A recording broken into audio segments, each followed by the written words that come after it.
Okay, so one of the cases where I thought the rules were, wow, that flashing is really annoying. It's no worse than a fan going over a light would be, but I can see why it's annoying with that boom, boom, boom going on in the dark thing. I really got to get my ladder up here and tighten that.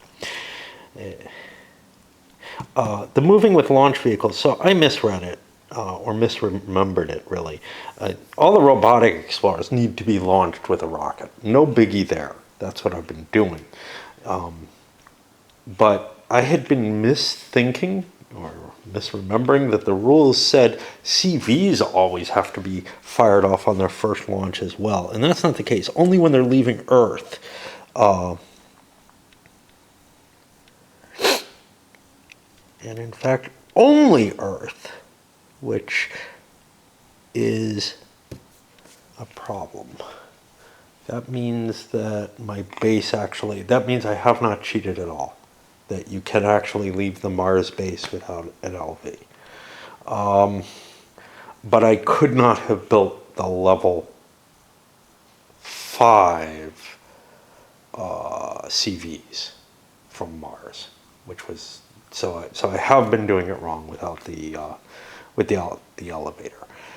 And the two work together, so that was the thing. You can't launch a level 5, a CV5 with an LV4. So whatever my understanding with that was obviously mistaken. And I see that, the reasoning behind why it's mistaken now. So one of the nice things about being kind of loose in my application of the rules as well as in my reading is that if I'm wrong about the reading of the rules, at least I get the application more often right than wrong, probably just by applying to my misunderstanding of the rules my own sense of, well, that ain't right.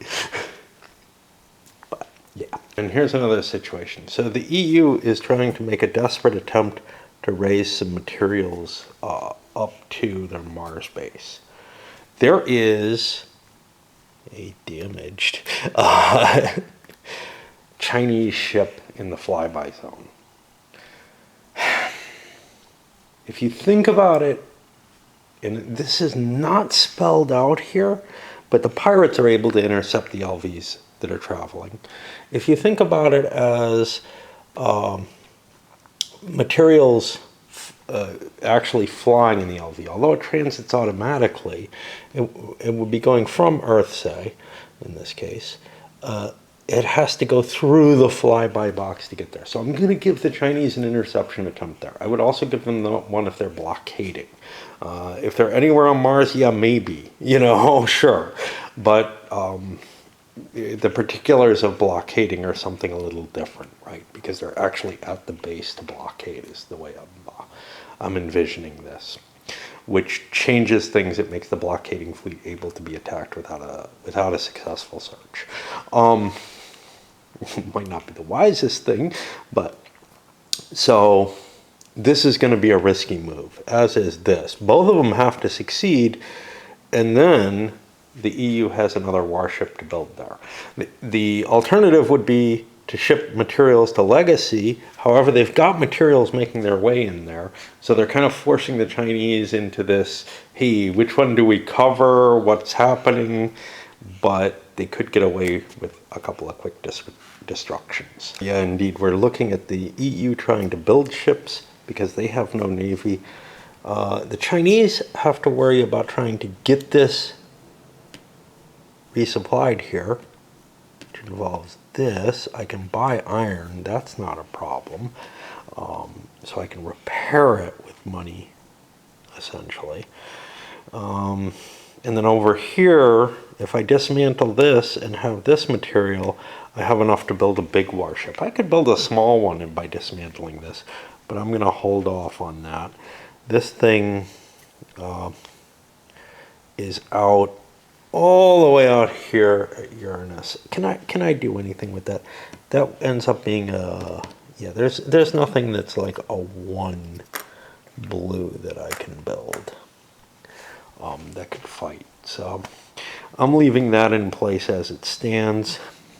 Still trying to figure out what to do with it, but yeah, I mean, we're having to dismantle and eat our colonization ships in order to operate and keep this war running. It just got significantly worse for the EU. There's another warship in play there in the flyby box. That may make my plans not work, and I may decide to send this material somewhere else. Notably, it would have to go here. I'm going to need to build a large spaceport there as well, so I may not have enough materials. I certainly don't. So I may shift what materials, because I don't have to actually purchase the materials. I just had to purchase the ship that I'm sending up there. All means is the EU has decided to send their new warship to the asteroid belt as well, and try to wage a war between two planetary systems, basically, which makes things a little bit more interesting, I think. We'll see if that changes any of China's plans, but it probably doesn't. It probably makes working out of this base more applicable. They do not have a large spaceport here, although they were setting up a large spaceport. They have a large spaceport here, so I'm not sure I want to run out of Saturn, not Saturn itself, but Titan, actually, in order to actually have two bases to converge on the EU asteroid base, or if maybe I should just be sending resources here and trying to fight my way out of there. I'm not sure. Pirates earlier, I forgot to look up some of these advantages, and current technology, the Asians are making an attack. Well, they have +2 to the tactics. I may have remembered that, but they also have +3 to their attack roll. So things are these heavier pirates. And remember, I only have to take one. I only can take one at a time. Are not necessarily that particularly threatening once you get this kind of tech level up. In Crapola, Asia went first when maybe they shouldn't have. Somebody should have trumped in on them. They're done with their movement, but they took the $14 bonus of half of that big accumulated pile of cash. Whoever, South America is the next one who's actually there, is going to trump in now. They're like, oh no, we want an early kill. Work my way through the rest of the movement phase, and I get some explorers throwing themselves out, way out there and everything. We come to the Chinese puzzle, which is, yes, I probably want to bring this over to here, the damaged ship, and start refitting it. This, not so sure. I have a number of choices. Well, I'd say two real ones. One is, I could go fly out there and try to intercept that. I'm going to have the initiative, so I'll be in the flyby, I'll be in the flyby box with it. It would have to leave the flyby box. That would give me an interception attempt. Or I could jump and try to take combat first if I'm worried that the EU might be able to get a ship out to the flyby box to help protect it. Something that wouldn't be allowed if combat by regular search was in its own phase as it's supposed to be. The other option is I can go attack this base. Now, if I attack that base, it's gonna surrender. There's very little reason for it not to, which means I destroy some quantity of these resources and I get a politics chip from the EU, and that's it, which seems pretty limited in value. Of course, this base is a threat. I can't do a damn thing about that threat except throw a blockade around it and try to intercept materials that are going up to it. And that's where the fucking problem is. I can't do anything about the fact that that base is a military outpost. I can't capture it. I can't garrison it. I can't do a damn thing. I can't destroy it because it'll just surrender. Now, surrendering it starts eating through its resources and means it won't be easily used as a military base. I'll just keep going in and searching it. and getting, what is it, like a half a die or something like that? No. Let's see.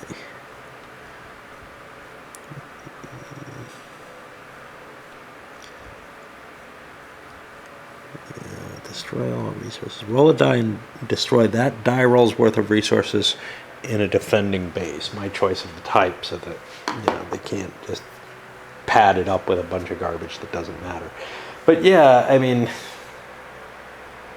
I can probably prevent them from ever building anything there, but I have to keep a ship garrisoning that base, constantly destroying the resources to really secure it, because they could just build a bunch of rockets, throw it up there, and unless I have something in place to go in and hit it again, that's not going to work.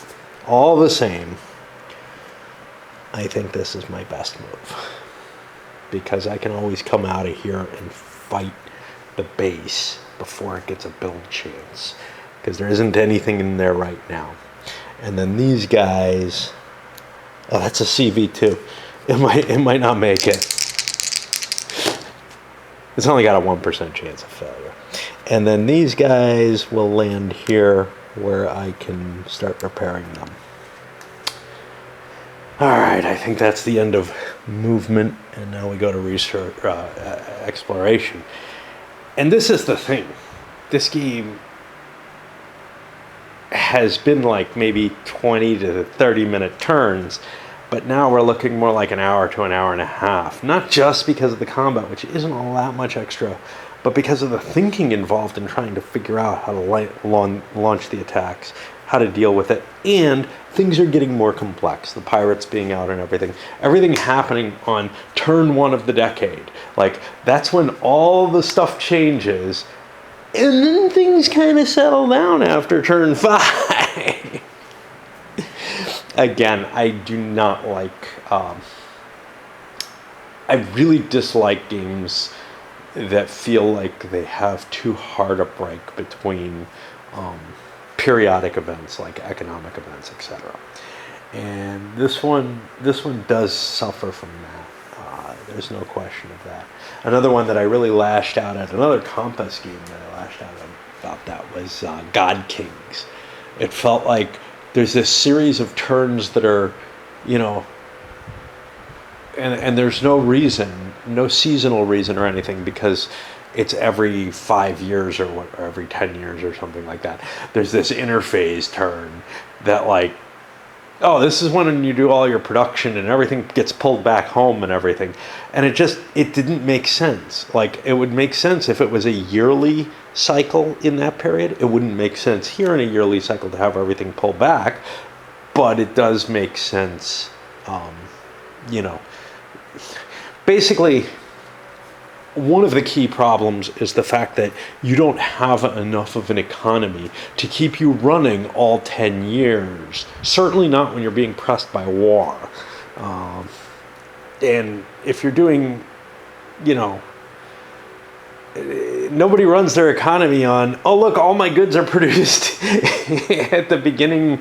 They're a constant flow. And the question is, how can you make that constant flow remain as something that you do kind of want to maintain? Now, in a war atmosphere, you do kind of want to maintain it, but you may not be capable of it. In an exploration context, it's not that important. But the fact that you know that nobody's going to declare war on you until the beginning of the next decade when you have all your resources and all these other things, it just all conspires to create this kind of weird situation where every 10 years the game changes significantly and then sort of peters down to what it was. And especially with the wars, it's going to become more of an issue. And I get so fatigued by everything that I'm going to actually pause here, as opposed to on other turns, where I've gotten used to that 20-minute turn or whatever. Well, now when it's taking an hour and a half for a turn, I can't do them straight through anymore. Exploration and base building for others, not all that interesting, although we do see some people building up their defensive bases. I don't remember who did, but somebody went up to a large. It kind of didn't need to. That might have been, no, I don't remember. I think the Russians upgraded one of theirs, but it looks like I'm only seeing smalls. No, this one, they built this one up. Okay. With the, hey, you know, things are beginning to look scary to me. If we're gonna all go to war, let's get some of those built. Oh no, it was the Japanese, I think. Anyway, lots of iron there. That's kind of irrelevant. The hard part that's coming up, the Chinese are running out of cash. You know, they've won the battle for Mars, more or less, although they're not gaining much from it. You know, I mean, they could go do some damage to the EU. What does that do them?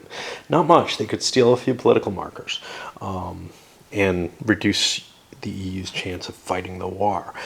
The key is to defeat the EU Navy, and the problem is that the EU has more money. Now, it was close in money, but the Chinese had to build, bought a bunch of iron so that they can build another ship on the asteroid belt. I'm sorry, on Mars. But over here, we've got kind of a, you know, I can't sell fuel to get this because I need most of that fuel at least. Probably, I can sell some of it, I think, to build another warship here because I've made the plan to operate out of 2 different bases and try to run a pincer. And I've got another ship that I can pull back and also dismantle and just keep throwing more and more shit at the enemy in the hopes of beating them. That is the end of the turn.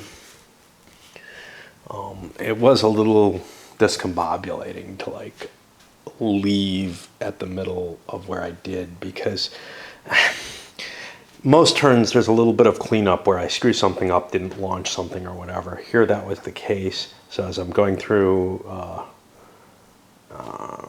my exploration phase, I'm like, wow, there's stuff that was supposed to have moved that didn't. And I found a fair amount of it because the clutter's getting bigger and bigger as we go. The board is hard to maintain uncluttered. It just is. I don't see a way around it when everybody wants to be on one base because that's the good planetoid in that system, you know? So part of it has to do with, that's my tree being violent. Part of it it's been really violent. Like normally it throws things you'd expect in trees. It's been throwing bones. I think there's a squirrel that died up there and really there's nothing left of it but bone. It's about the right size. But anyway, it's sort of the nature of something where you can't really knock out people's possessions. You can't capture them. You can't do anything. They can always surrender, no matter how high your military status is. And that means there's no real risk to applying everywhere. And also, you know, in a game like EU, you end up sharing the resources of a place that multiple people are on. That doesn't happen here. Each base can produce the full resource value that's allowed. And again, that's it takes away any drive for there to be a war. The war basically is driven by, oh look, I can make more victory points in war than anything else. I find that unsatisfying. There's a lot I like about the game. Don't get me wrong there. But there are a few things, and they're kind of Euro-ish things, like the victory points for winning battles being the major driver of why you'd want to fight. The tech tree, the way that operates, very, very Euro style. Possibly the turn ordering thing, again, to me, that feels like an abstraction that causes problems. So, like any game, it has its little, it's got its quirks, and some of them are pretty disturbing. As we hit the production side here in the fourth turn 22, to 13. We have a number of people launching some crap into space, little bits of crap. Not a whole lot of it, to tell you the truth. And then, like, hey, let's send a crappy telescope up, for example. Most of it's materials, right? When I say crap, that's what I mean. South Africa made the choice to build a kind of shitty, cheap fighter that they could get here, because it doesn't look like anybody's rescuing them here. And one of the problems is the players who might be able to, they'd have to lift something off from pretty far back for it to get out there. And it looks like these would get through first, or somebody like South America who has a really vested interest in trying to get rid of the problem would build a warship. But they don't have a lot of material out there. So it's kind of a, yeah, nobody really has, nobody has stuff in the right place to do it. Except for China, who dismantled their ship and built themselves a nice warship here. And then, of course, they repaired this one.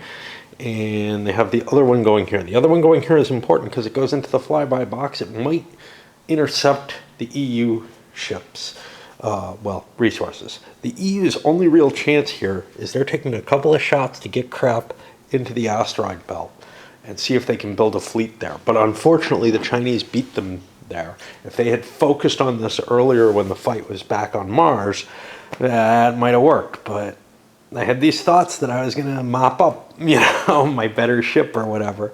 It didn't quite do it. There was a horrible die roll pair off there, which really gave the Chinese the edge. And so now, like, this ship is in pretty good shape. And the Chinese resource situation was so much better than the EU's. So, you know, having ships back here they could dismantle. Now, does the EU have ships kicking around that they could dismantle? Well, yeah, they got this thing, for example. You know, that could go back to Saturn, but it would have to cut through this, and that is, again, a problem. So I don't have anything really easily accessible that I could convert into resources. And that's kind of where the issue lies. If I launched stuff here, first of all, I wouldn't have gotten enough there to be able to build anything.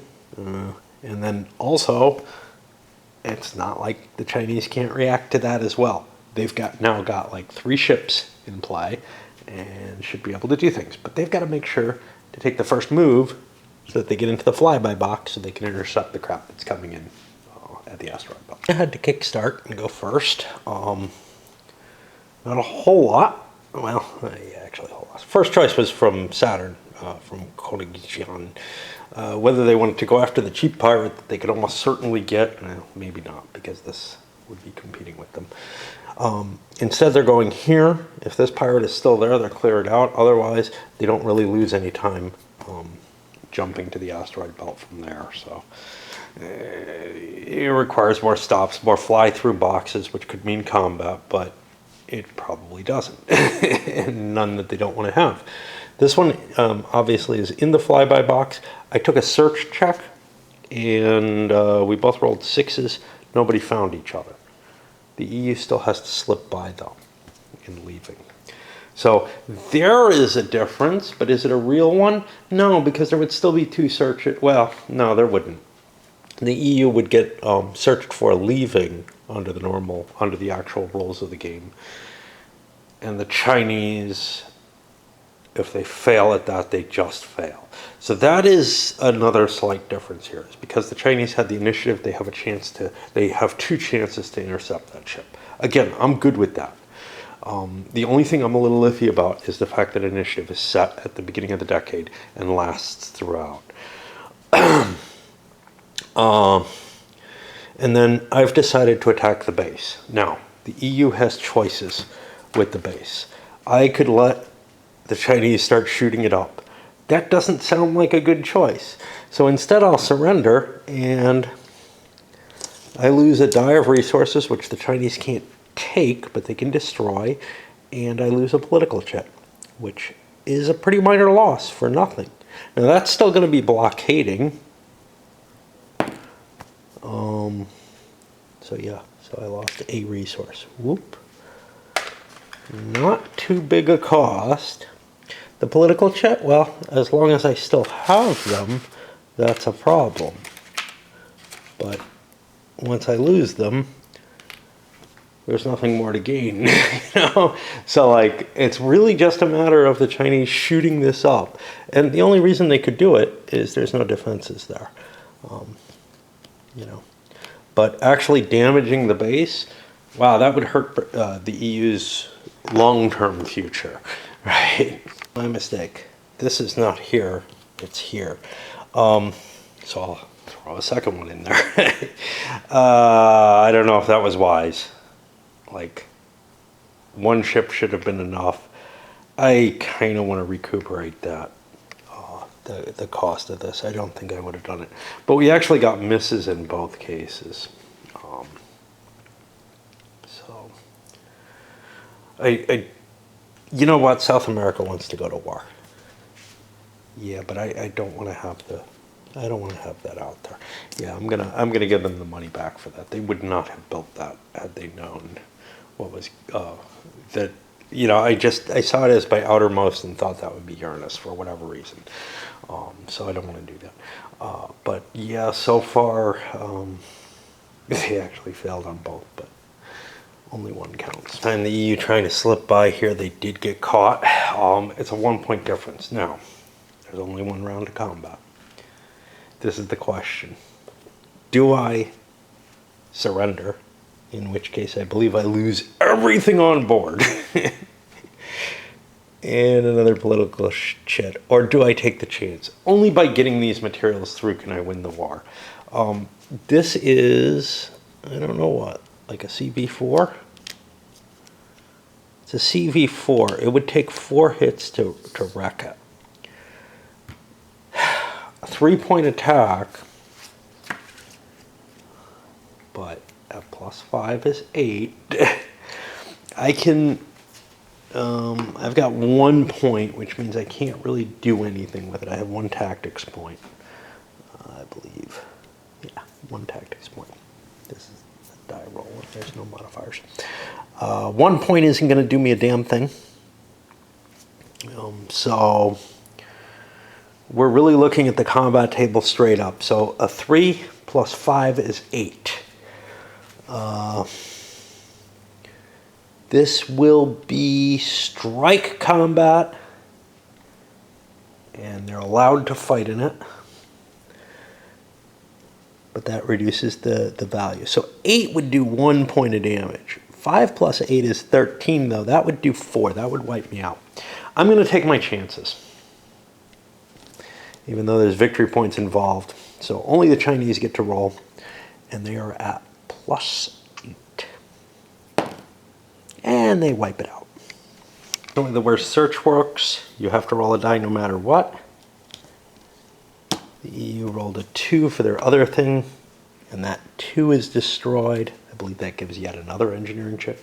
We're going to get lots of research out of it. It doesn't give anything to the Chinese, but they have, you know, they had no chance of doing anything except just shooting this thing down, right? But that's exactly what they needed to do.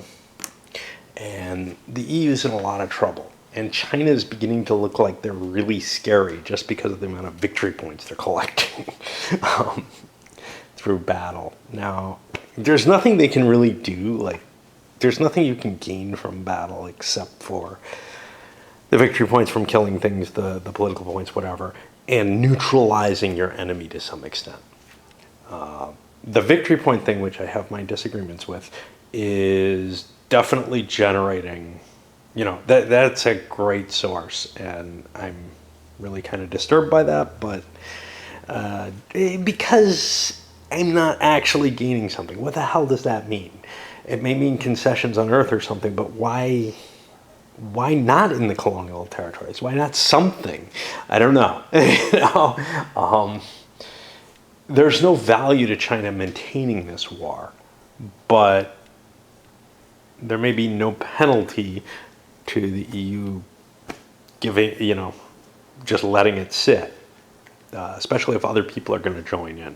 One thing was cleared up. Nobody managed to find that. fly by may get shot up on its way in. Everything's just kind of frozen in an ugly state out here by those pirates. And it doesn't really help that, like, you know, maybe the Chinese fleet, which would have been able to do something. Now, it's going to get the first shot at this thing, which is something of some value, I guess. I get as good a shot by passing through as if I stop and search.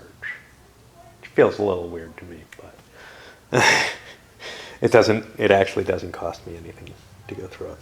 I think the EU is done. I don't think that they can put anything viable up. I mean, they got some cash and stuff, so that, like, but these are small spaceports. They would have to be built up another level. It would cost most of my stuff just to get myself into a position where I could build another ship. And so now we drag on, you know, through the rest of this war, through the rest of this decade, at war without any chance of doing anything to fix anything. And I'm not really sure, you know, like World War I, right? It may not end the war because it's this weird little, you know, limited war of some sort where nothing's really at risk. So there's nothing to really drive the end of war, and the only thing that can is the expenditure of political chips or the gradual decay through a random die roll. Tania tapped out now. Exploration not being terribly effective. I mean, people are getting their chits, right? The big thing is, and this is probably the biggest cost in the thing, is not actually the military. So there's the military thinking, which is painful, and I have to say, you know, the effort that I have to put into that does cost me a little bit more than on most things. But there's also a cost to doing the regular movement, the exploration and everything. Nothing to do with the military, just having to do with the board is just getting more and more cluttered as we go. And I'm having, you know, before there might be one or two things out here or a whole pile of things in one place because that was like the goal or something.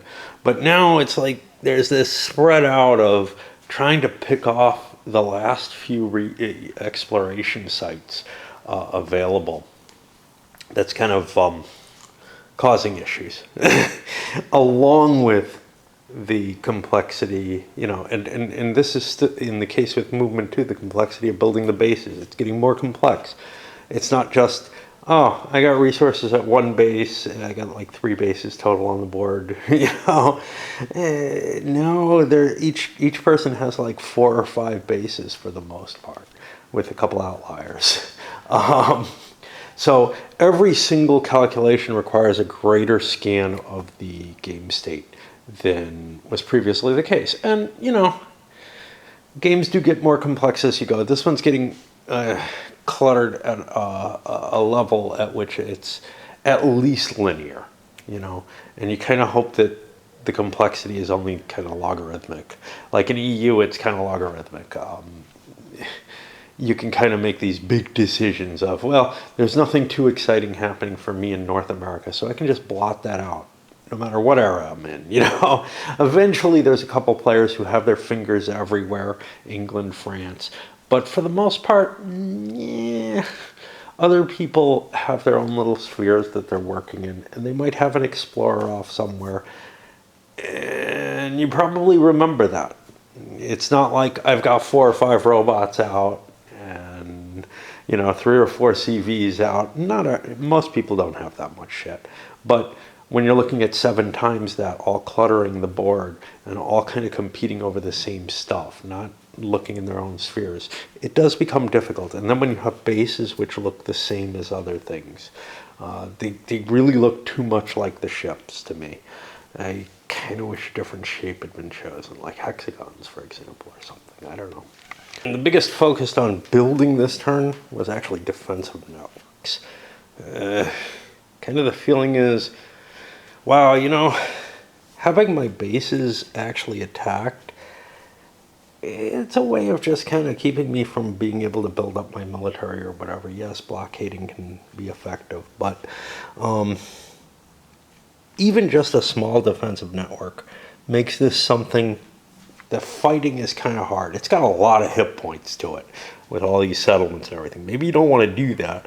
It also has a little bit of combat capability. You flip this thing over and it's as big as one of your biggest ships that you got in the game. So, and if you start using it as a defensive point where you hide a ship in it, well, then it's really safe, you know.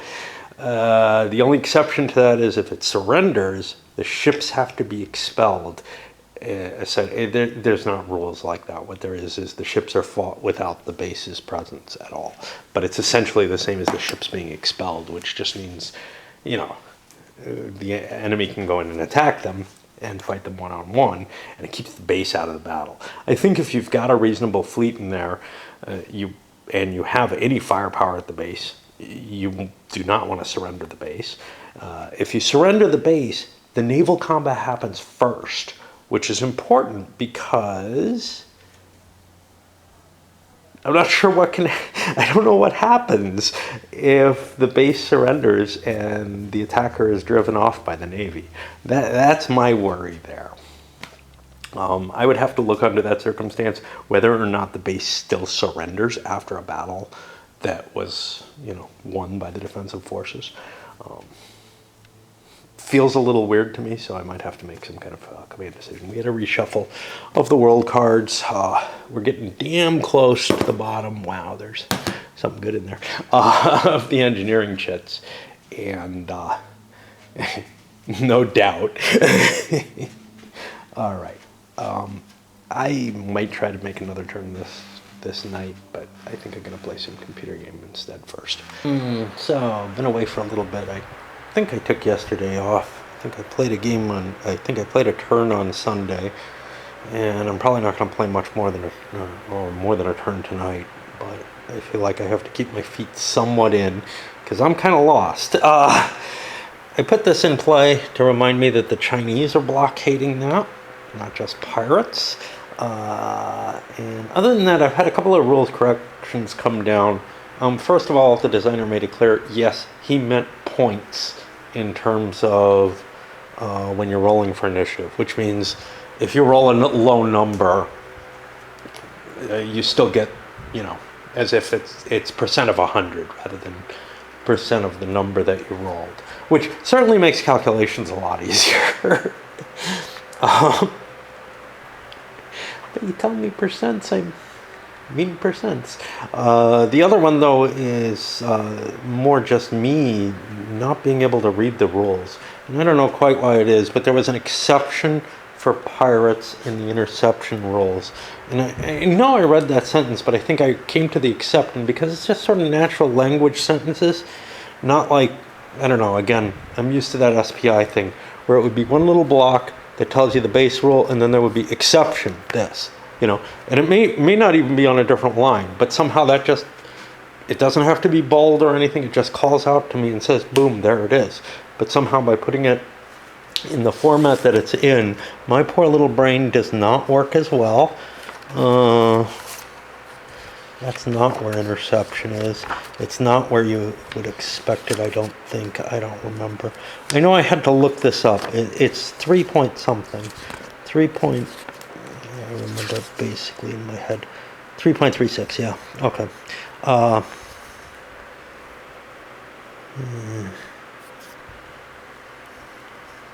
Okay, I thought it was here.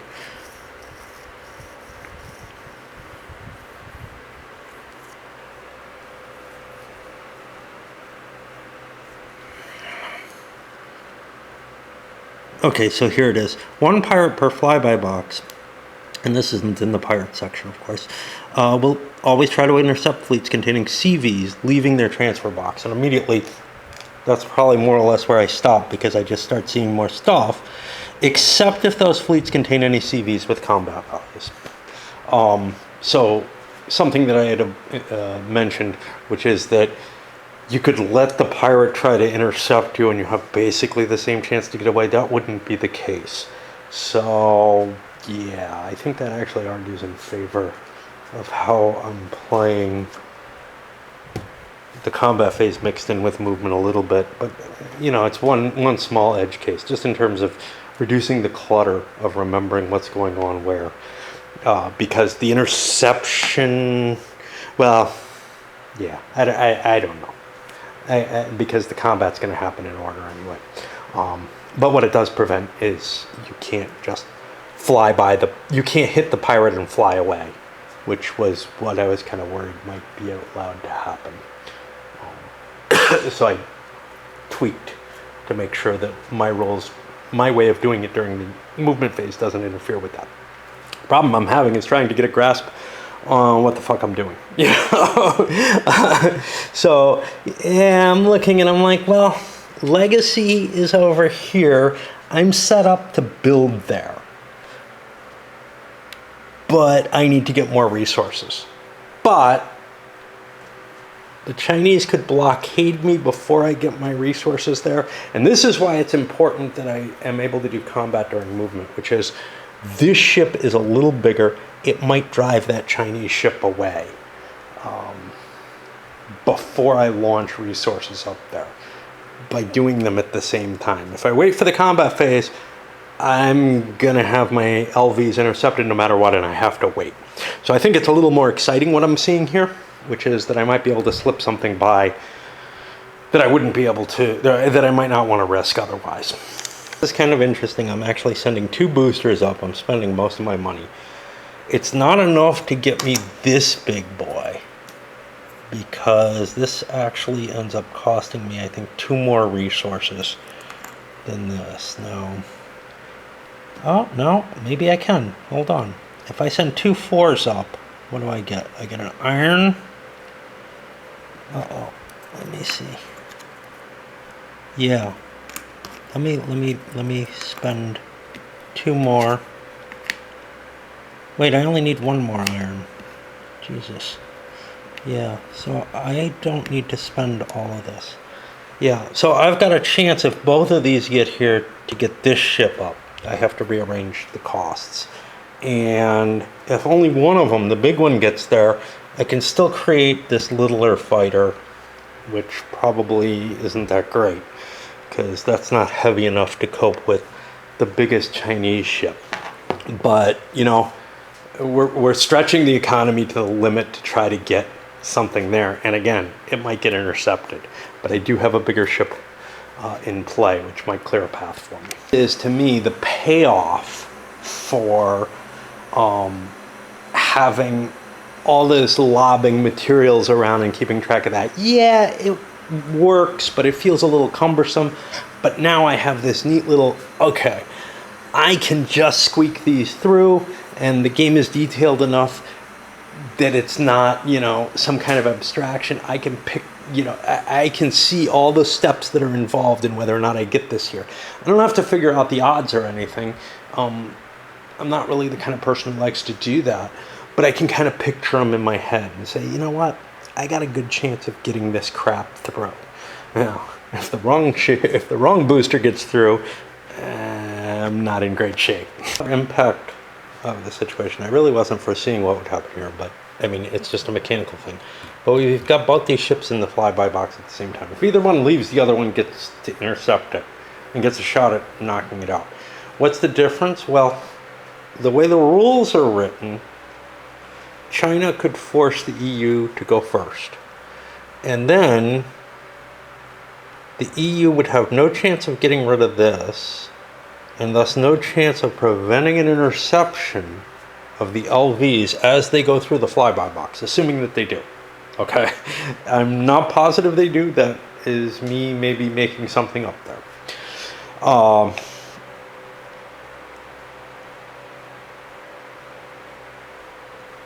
If China goes first, they could fly over and blockade here. And let's say the flyby box doesn't get intercepted. They need to do that then.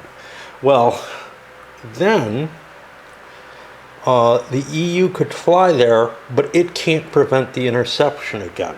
So no matter what, this liftoff wouldn't be safe without clearing that ship to begin with. And by the time that's cleared, there could be another ship, say this one, in this box, threatening the same kind of situation next turn. Now, of course, that would open up Alpha, and maybe the EU could raise materials to alpha.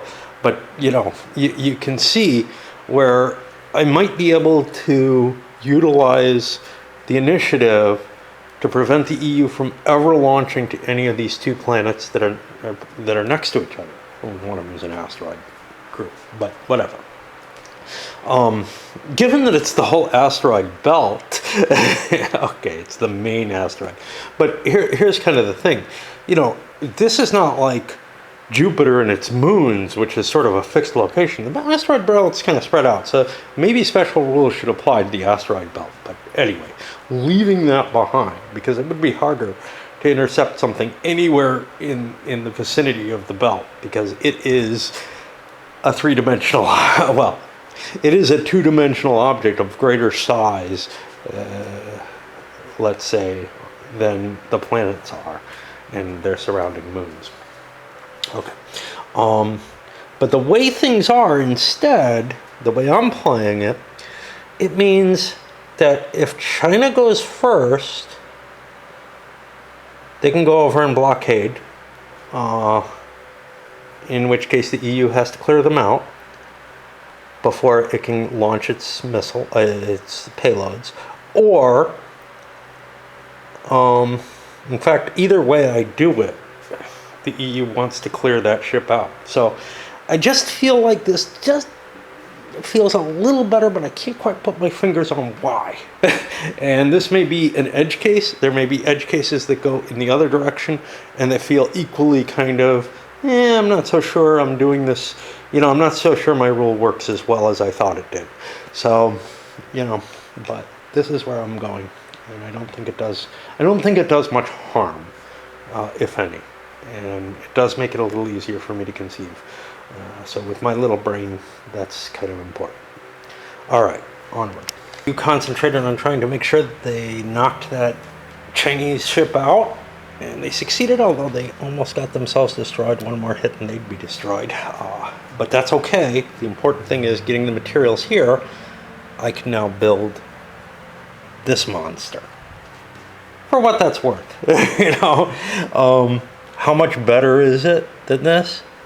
Not that I could have built two of these, but the cost in iron is significantly higher, at least, and in other materials as well. But it's got an extra drone fire, and it's a little bigger. It can take more damage. So overall, I think that's a major shift, being able to get a bigger ship into play. Of course, I forget the thing I learned last time, which was if you're hunting pirates, actually jump in and take them. The Chinese didn't want to, but they're willing to now that the EU went. But everybody let Asia go first. Asia actually got avoided by the pirate. The pirates got a low enough search number that although they found the Asian ship, they ran away from it.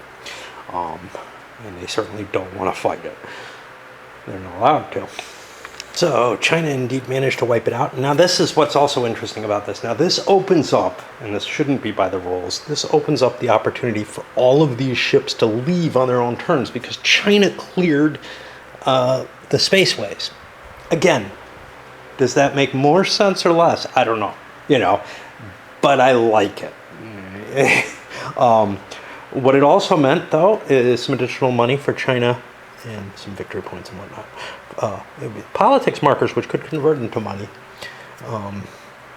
which could allow China to move some more materials around. Plus, I'm shifting my big warship into play to try to hold the equivalent size ship that the EU is going to throw out, and I've got another ship coming. So, we're seeing the war continuing. It's not like the EU just won the fight there. Uh-oh, got a chip there. I wonder what that's from and how it fell there. Probably just goes back in the cup. Excitement in the exploration with this orbiter discovering signs of life there, as well as a depletion, which got a bunch of yummies, the biomarkers, victory point, etc. And it also, though, means I've got to reshuffle the pile And so we'll have lots of numbers up there as we see the EU's giant pile of engineering chits score. And certainly not as big a jump as you would expect over the Chinese. They had about twice as many chits, but wow, they did not score well on them. Other people, of course, way behind. You know, being at war seems to generate something of value at least. No, it's actually worth a lot of points of various types. I think war is a viable way to try to win the game, but it's one that feels weird to me. Like, it feels Euro-ish in a strange sort of way, because what you're doing is you're generating these same things that you would get other ways at a high cost. But maybe not that high, you know. I mean, your robots fall apart and they produce so much stuff. Here you're producing a lot of stuff. You're producing the engineering chits for being destroyed. You're producing victory points for killing enemy ships. But it feels kind of weird. Like, it feels like I should be conquering stuff. I'm sorry. It's just my mindset. And I think we're going to see a lot more war, which is going to drag the game out a lot more. But anyway, what I wanted to touch on. So, clearing the way with those pirates feels a little weird in one sense. I'm able to do something by seeing that somebody else got there first and took care of it in terms of moving later in the initiative that I can't do in a very similar circumstance. Well, maybe a couple similar circumstances, which is the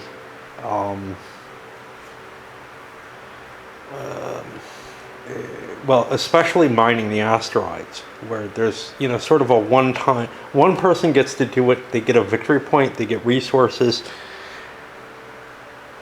and if they chose not to do it for some reason, you know, but here's the thing, I get to see who moved there. Of course, that's handled in opposite direction. So again, I almost feel like you kind of what I'm tending towards is saying, hey, you know what? I'd like to mix movement, combat, exploration all into one thing, which, you know, is kind of natural for the hobby. You know, it feels more natural to me in many ways. Because, you know, that's what you see in Conquistador, in Europa Universalis, in other games, the pulsing of three different segments intermingled, you know, interleaving different players in different places. That feels a little weird, you know, and my tendency is definitely towards, let's just conglomerate and do one player turn. I don't think that would necessarily be a devastating thing to do. Players would want to go early in the initiative in general. Every now and then they might want to say, no, I'll delay, because the exploration advantage, if you mix that all in, and grabbing the asteroids and stuff like that. On the other hand, it would, I think, help the solo play, because I'm not shifting through this line, you know. I reduced the number of times I shift through the line by 2, right? And I'm doing it quite a few times in each turn, right? I do the build and service, movement, combat, exploration, trade, and base. So cutting 2 out of that would be a fairly major thing. It drops it from 5 to 3 runs through, which is easier when you're soloing a game, multiplayer or whatever. And it's probably, honestly, might be easier to just do your whole turn, all 5 of them in one thing. Yeah, I know this is not modern design techniques and whatever, but again, as the solo player, it's easier when you focus on one thing, you know. And honestly, I find it easier as a non-solo player too, because then I can not pay attention to what's going on while somebody else is taking their turn. I'm not like having to try to figure out, oh, what am I going to do in this step? You know, what am I trying to balance? Because I'm going to get called in like 3 minutes or 5 minutes or whatever. You know, I I just prefer lumping everything together, and I don't think it would hurt it to do that. Again, matter of personal tastes. But yeah, I'm leaning more in that direction when soloing this in the future. Infinitely chatty, but there is definitely one advantage to interleaving this stuff. It does feel more like everybody's doing something at once. All the ships are out launching. You have to, but I'll tell you what hurts me is you have to plan more, right? You have to plan what you're building before you see what the effects of the other person are, or even what they intend to do, which is realistic and believable and everything like that. I agree 100% with that. I like that aspect of it. However, I don't like the mental taxation as much. I prefer things to be kind of more lumped together so that I can solve that problem for that country and then go on to the next country. And it's kind of like an EU. Oh hey, or conquistador. They both have EU has the conquistador lineage basically for the exploration side, where you have the look, Columbus just discovered the Americas. I'm not going to do that because it's not worth it. But, look, he failed. Now I'll try to do that, which is a less believable storyline, right? Except maybe neither was it planning to discover the Americas, so, whatever. And as we continue through the exploration phase, nothing too exciting has happened, but this flyby managed to slip by those pirates. Both failed their search roll. The flyby can't use tactics points or anything, so if it got a successful search, it could cause itself to be found. But now it's got to make its engine roll. It succeeds, so it actually makes it out, which is very cool because I didn't particularly want to go there, but I got a depletion, so it's awesome. Nothing exciting happens in terms of bases, so that is the end of the turn. And probably the next one's tomorrow because they're taking longer. They're taking at least twice as long, probably close to an hour each now. The world is more complex. Okay, most of the people lifting materials and flinging them around. The exceptions, Asia is throwing an orbiter, I think, around the sun. It's close. So maybe I want to throw it a little further. But there's a lot of stuff going on out in the outer planets. There's less going on there. It's closer. I can get it there quickly. Whatever. The big war powers, though.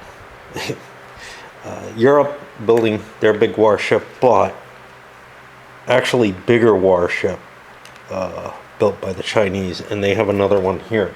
It's weird. I mean, they're different. Okay, the European one has a lower combat factor, but more fighter capability. Bombers, whatever they're called, drones. I look at them in SFB terms, whereas the two Chinese ones have higher combat capability. And I've got another one here. Jeez, oh good God, yeah, the EU's in trouble. I mean, they are just in trouble. It seemed like they had won something off, but nah. This can go blockade that base. These guys could combine to try to handle what's here, or the Chinese could go fly out and deal with Uranus, although honestly I'm more interested in the war. Let Asia or whoever make it out there, because there are a number of people on the way there. The Chinese have to jump and go first so that they can deal with this. And in doing so, they found it. And at this point, I'm not sure why I've never done this before, but that ship is just so beat up. What the hell? It'll surrender. So it's reserved, and I lose a politics marker, and that's it. And I mean, yeah, it could get intercepted again while it tries to leave and surrender again, at which point there's absolutely no cost. So thinking that I was going to destroy an EU ship, I made this move. Oh, no. I don't have to accept the surrender. We're at war. If it was a base, I would have to. yeah, so we're gonna destroy that thing. But I've got a big modifier like 5 tactics points, etc. And the EU got a good roll in their combat roll. They do still get to shoot back. There's nothing that prevents them from that. They just can't take offensive action. So they actually did 2 points of damage. Now their combat value was reduced by a couple points by the damage they had, but they did some damage to the Chinese vessel, which might just mean that this thing becomes more potent, you know, when it slips out there. It's an interesting little trade-offs going on.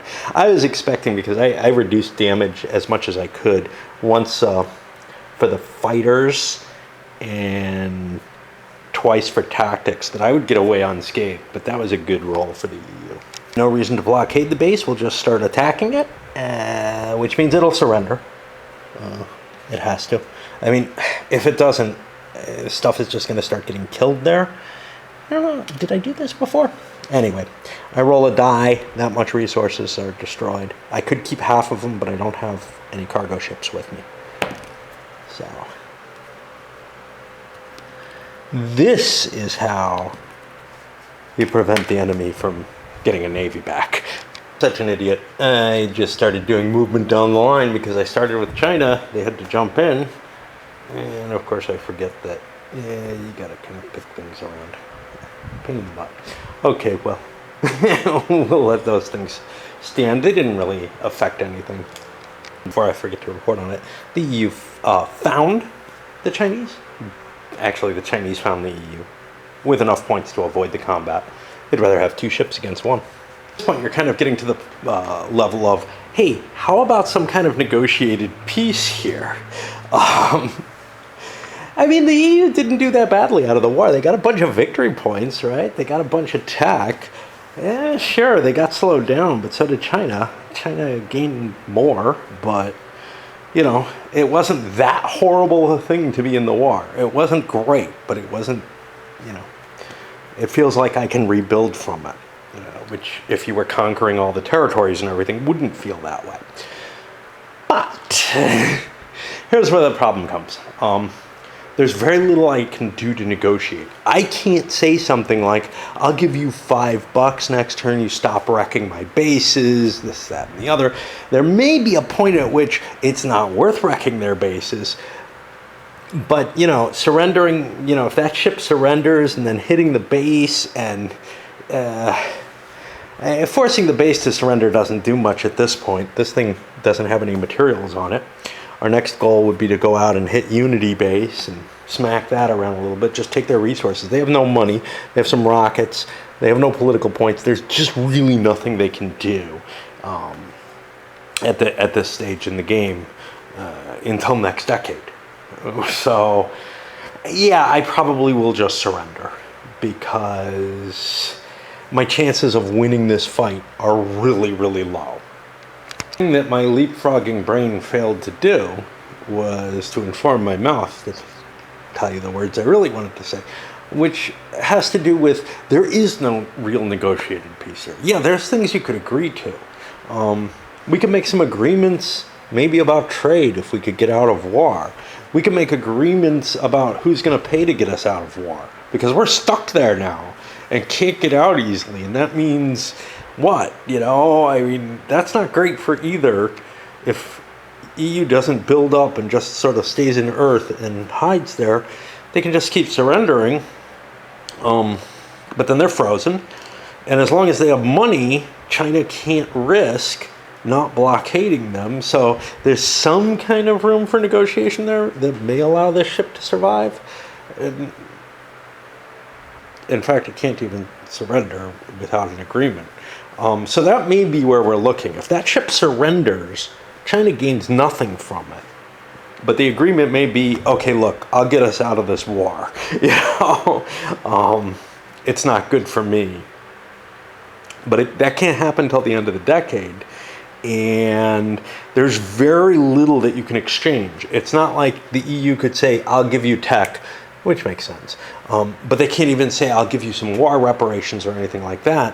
All they could possibly do in terms of war reparations is say, okay, If we can get you up to trade, you can use some of my trade counters. But you know, that's so far in the future. It's one thing to kind of try to align with some sort of deal that'll last into maybe the next decade or something, but it might take 3 decades to get up to free trade, you know?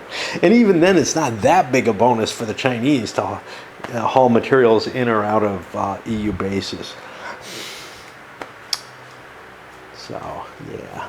There just aren't that many opportunities for diplomatic solutions in this game. At the end of the year, I guess the biggest thing, most exciting thing, is South America built their base here around Saturn now. Finally being able to slip through, materials being blocked at Jupiter or whatever. And now with 3 ships there, all in good shape, we might be able to shift and actually get another base this decade. It's going to be tight, and it might not be worth it. It might be more important to settle this base a little bit more, get more materials to it. But that should be easy enough. Asia collecting resources to expand their base forward. They've got the materials there as soon as that pirate's out of the way, and they're on their way to try to clear it out. That's kind of the hard part, is getting the pirate out of there because it's so far away from where the warships were. And I hope that that's legitimate. Yes, that base can support that pirate out there, or that warship. One of the interesting things, yeah, China has another warship here, another big warship. So even if we lost one of, our 3 big warships, we could throw another one into play out here and just keep rolling. And the EU just does not have the resources to catch up. So yeah, the negotiated thing would be if the EU agrees, look, just leave me alone. I'll try to pay to get us out of war.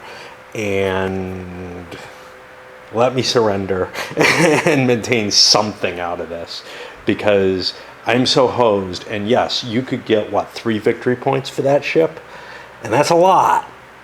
But my goodwill, me not attacking you when everybody else goes after you because you're now so clearly in the lead, all these things, they might be of some importance. So we've got Vichy Europe. Okay, that's it for this. I'm going to squeeze another turn in before I load this video up. I think I'm going to do 3 videos for this decade.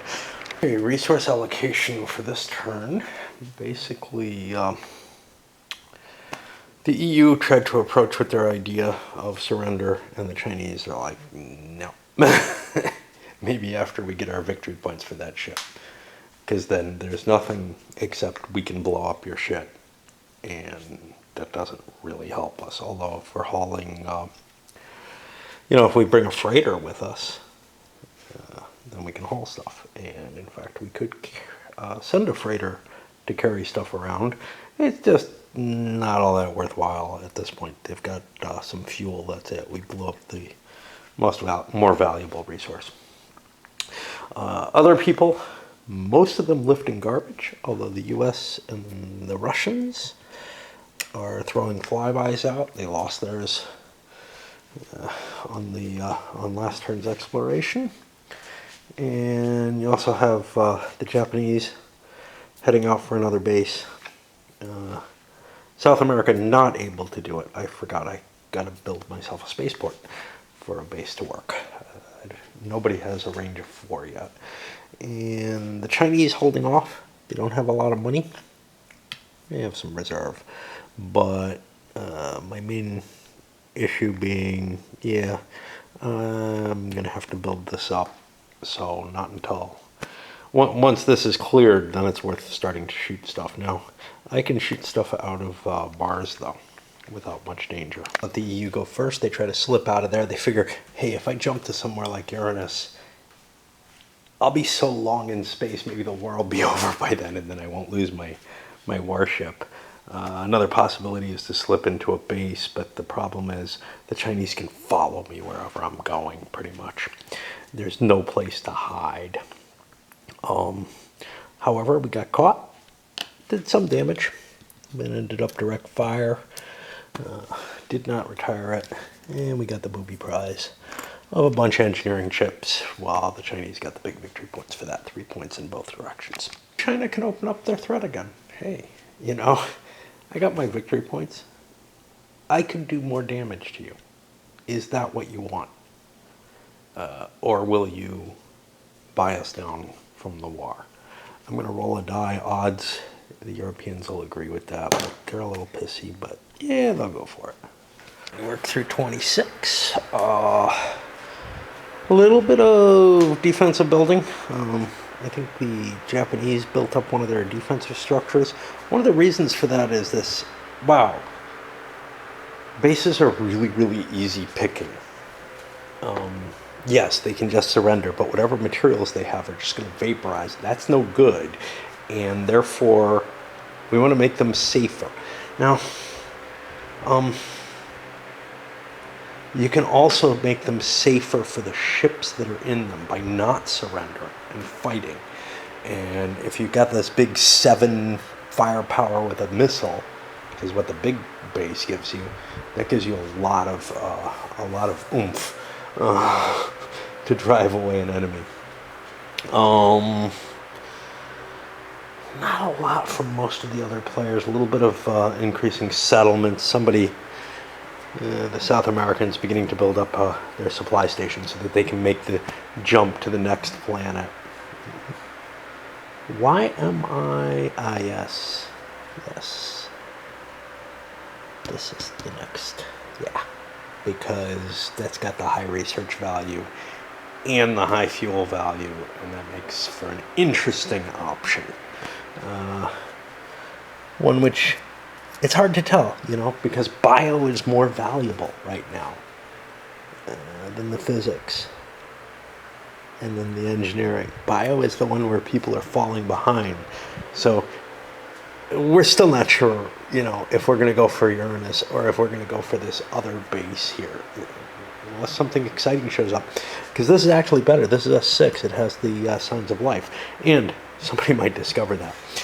The EU's still got a spaceship sitting there that, you know, now that they made their deal with the Chinese, that ship won't get wiped out. Okay. I think this one goes up because...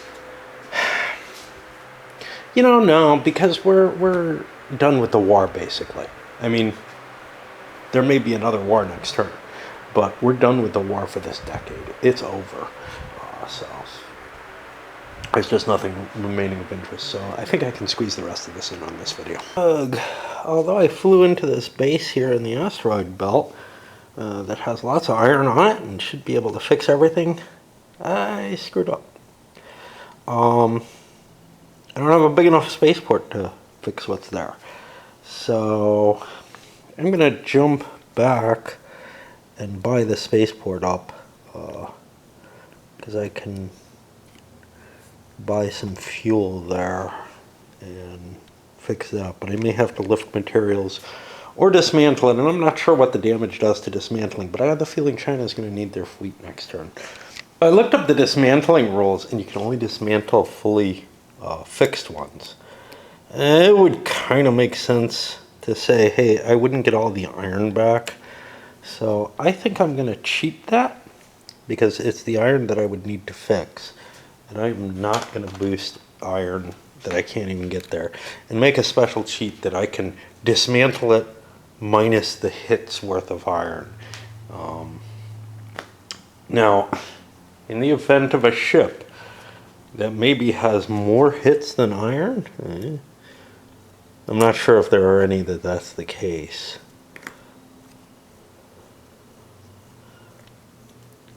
I don't think there are. I think the iron actually is always larger. Then I will have to rethink that. But just as a shortcut of things, I had to build the space part big enough that it can dismantle that ship though. So I'm going to take it apart because otherwise I have to move it somewhere. I have to shift a bunch of iron up to fix it and then dismantle it, which doesn't really make sense. It should be able to produce some useful scrap of the other materials that are fine on it. And people lifting stuff, for example, these guys, Got to build that supply station, so upward. So I'm throwing more materials at it so I can keep expanding. Number of people kind of holding back, either because they have no cash whatsoever left, or like with Asia, Russia, just not sending that much material up, keeping a lot of cash on Earth. Why? I don't know. Maybe I'll get a big buy marker down here. Maybe I'll want to buy technology. It doesn't make sense to just boost everything possible, to my mind at least, especially while I'm waiting for this piracy to clear up. Nobody's throwing anything other than just materials up. And there was something I wanted to say that was important. Probably not that important. Oh yeah. So here we have an interesting situation where a couple of Japanese ships moved into that flyby box. They're traveling as a fleet. If the Japanese don't want to fight that pirate, they could just fly through as long as they're escorted. The pirate won't touch any armed ship. Kind of nice, huh? Japanese choose not to, and they choose to operate together and attack. I could have left them separated if I failed to find them. That doesn't risk anything. Pirates won't search unless you're moving. So I could do that, but here's now the problem. I only did 3 damage. I had a big bonus. I allocated it all to defense along with my missiles. And now there's a weak pirate ship. And it's very weak. It has no firepower, so I can run away from it. So I will continue my motion. I gotta decide what I want to colonize. And part of that has to do with the tech search. Everybody's down here looking at the bio search one, whereas there's this physics search, but again, I don't think the physics is as important as the bio.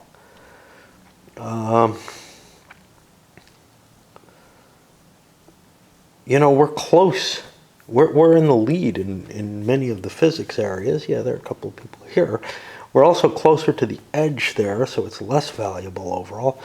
I think I want the bio research anyway. It's at least as good as the physics research. The only difference is my production, which is either 5 fuel, 5 supplies, or 4 metal, versus 6 fuel, 10 fuel.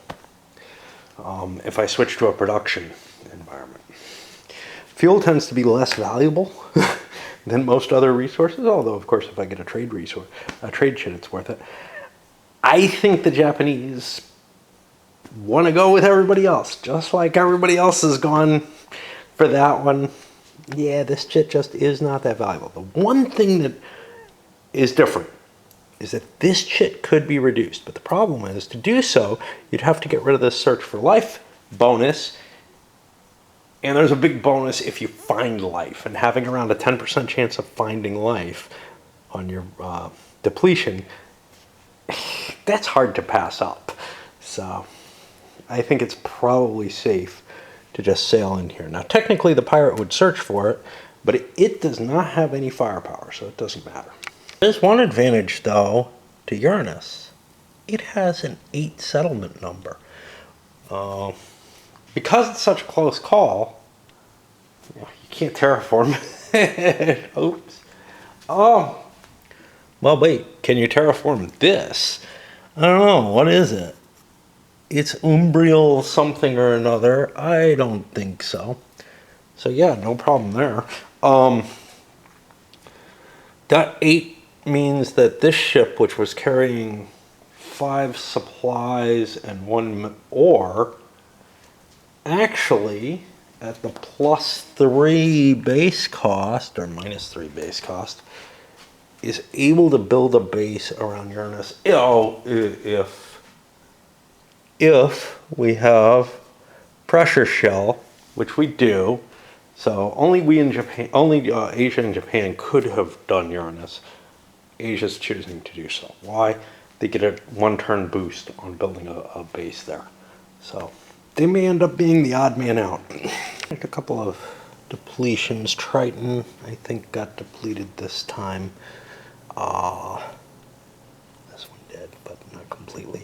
This one, important one. The chit that was drawn didn't work. And since there's already a chit there, I don't get to keep drawing and try to demolish that, so that stays in place. There might have been something down there, but not much of excitement. End of the, I guess, 8th year, because whatever. Off by 1 error, right? The only really exciting thing, the Japanese built their base. They fatigued there. A little bit of upgrading, but nothing really important. A little bit of selling some chits or buying stuff with chits just because. Clean them out before the decade ends. We got a couple turns, but you know, while my mind is on it, right? Pre-planning, whatever, you know, build a production type phase. A fair amount of crap being boosted. One person sending something up. The Asians are sending an orbiter way out there because they don't have a lot out there. But the rest mainly just lifting stuff up. China's got kind of a tricky position because, yeah, they just won this war. Europe has agreed to try to get out of the war. That's the price. But everybody else is kind of looking at them, and they're making this big debate. What happens, you know, especially if we're having to make the choice early? If we end up in the situation that Europe's in, China has a good militarized situation. They kind of lost some ground in terms of exploration. Maybe let them go a turn, or do we hit them now? Are they more taxed now? This is the kind of thing that has to be decided. Now, the order is kind of interesting, because in the economic phase, the resources are produced after the diplomacy. So you know whether or not you're going to war. But yeah, I mean, that was something I wanted to look up. But China has kind of this mixture of, I don't want to dismantle my navy because I may need it. But on the other hand, it's going to be an expensive proposition. I may actually have extra CVs out there. But there's also resources tied up in that navy that, you know, it's still pretty big. Do I have 3 ships? I got 1 there. I got 1 more ship there. I thought there was a 3rd one, but it may not have been built. It may be this thing. Or maybe I dismantled a ship already that was... Oh, I dismantled the damaged ship. That's what happened, yeah. But idiot that I am. Part of what I wanted to talk about was, oh look, lots of stuff. You know, it's all going to move around, but lots of stuff in the flyby boxes now, which means this is going to be a heavy decision turn in terms of movement. Still, the turns have shortened. They're back down to like probably under a half hour each now with the war gone and with less to happen at the end of the decade. And to be chatty, I think I know what bothers me about the turn divisions. The decade division versus the turn division. The turns are very much like impulses in EU. However, the big difference is there's an economic production phase in every turn. You can build new ships. There is not, and you can transport materials, etc. But the other part of the economy, the actual production of resources, is just the once per decade. And that's what creates the kind of weirdness. You see the same kind of weirdness with the armies getting tired in, say, EU, in terms of the resources that you initially devoted for a 5-year turn wear out as you go through the pulses.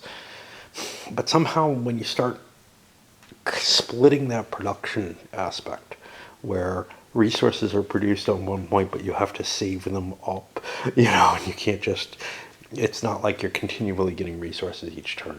That's the thing that kind of bugs me. I don't mind, you know, there's sort of the other thing the decade does, well, the other thing that bothers me is the initiative track. Again, that feels like it should be kind of every turn. I don't mind, you know, new planets coming online, the pirate rolls, stuff like that, anywhere near as much. It's the thing the players can do that feel like they should be continuous actions that are now shifted to a once every 10 years. And you have the same thing in some war games where, you know, Empires in Arms is an example where you have an interphase every 3 turns that's economic. But again, it doesn't bother me the same way. I don't know why it does with this and a few other games. Russia and the US actually got some nice depletions over here, and neither one wanted to change it. They have a big bonus for the rover, and they burned the sun out as well. Yeah, that's going to be a problem. Actually, the fact that these two are just burned out, I could almost just take them off the game. They're potentially of use, but the valuable bases are out here. Yes, it's harder to get stuff out there. It might make sense in a very, if the militarized situation is just very high. So like Venus is really a valuable place in many ways. But the problem is, I think the victory point situation is more important than trying to improve the military situation. Now, if somebody is lagging in technology, building a military base, a military shipyard down there, whatever, would make some sense. And we'll see. It could still happen. Asia, I think, is building a base this turn.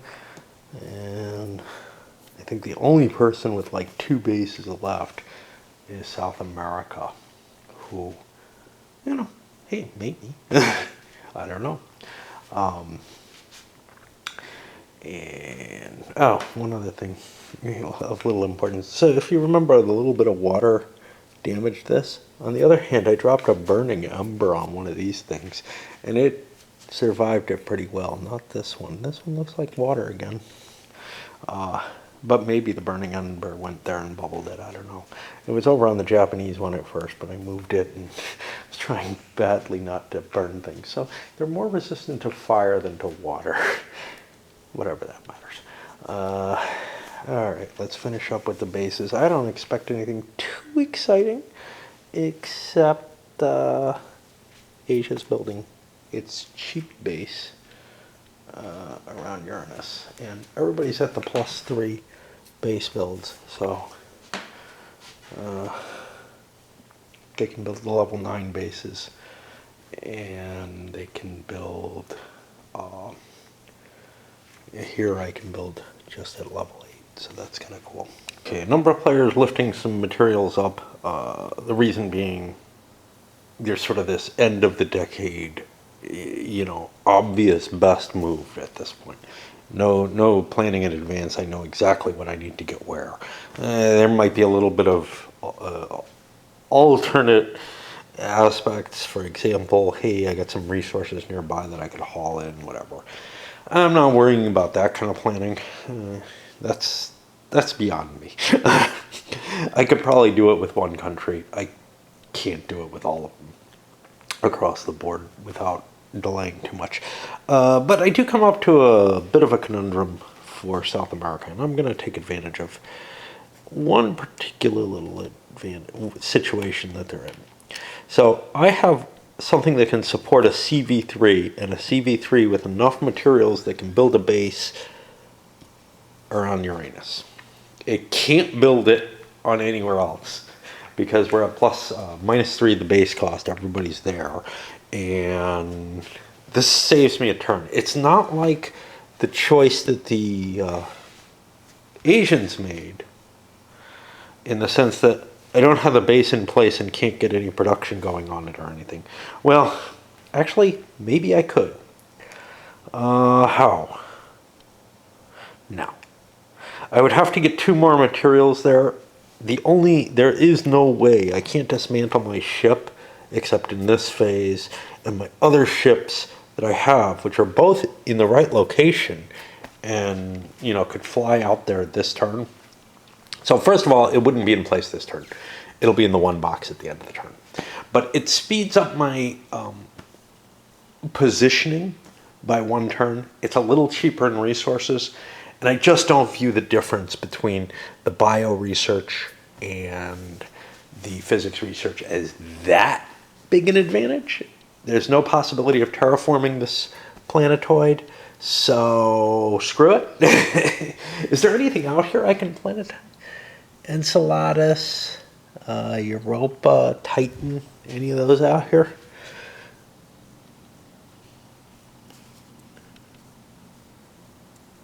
I don't think so. Sometimes they've got multi-name things, you know, so I got to be careful with that. But yeah, I think I'm gonna lift lift the materials there. The other question is, hey, I got $5 left. Do I want to throw some additional materials up, and maybe if there's something that's obviously an advantage, but I don't see one offhand.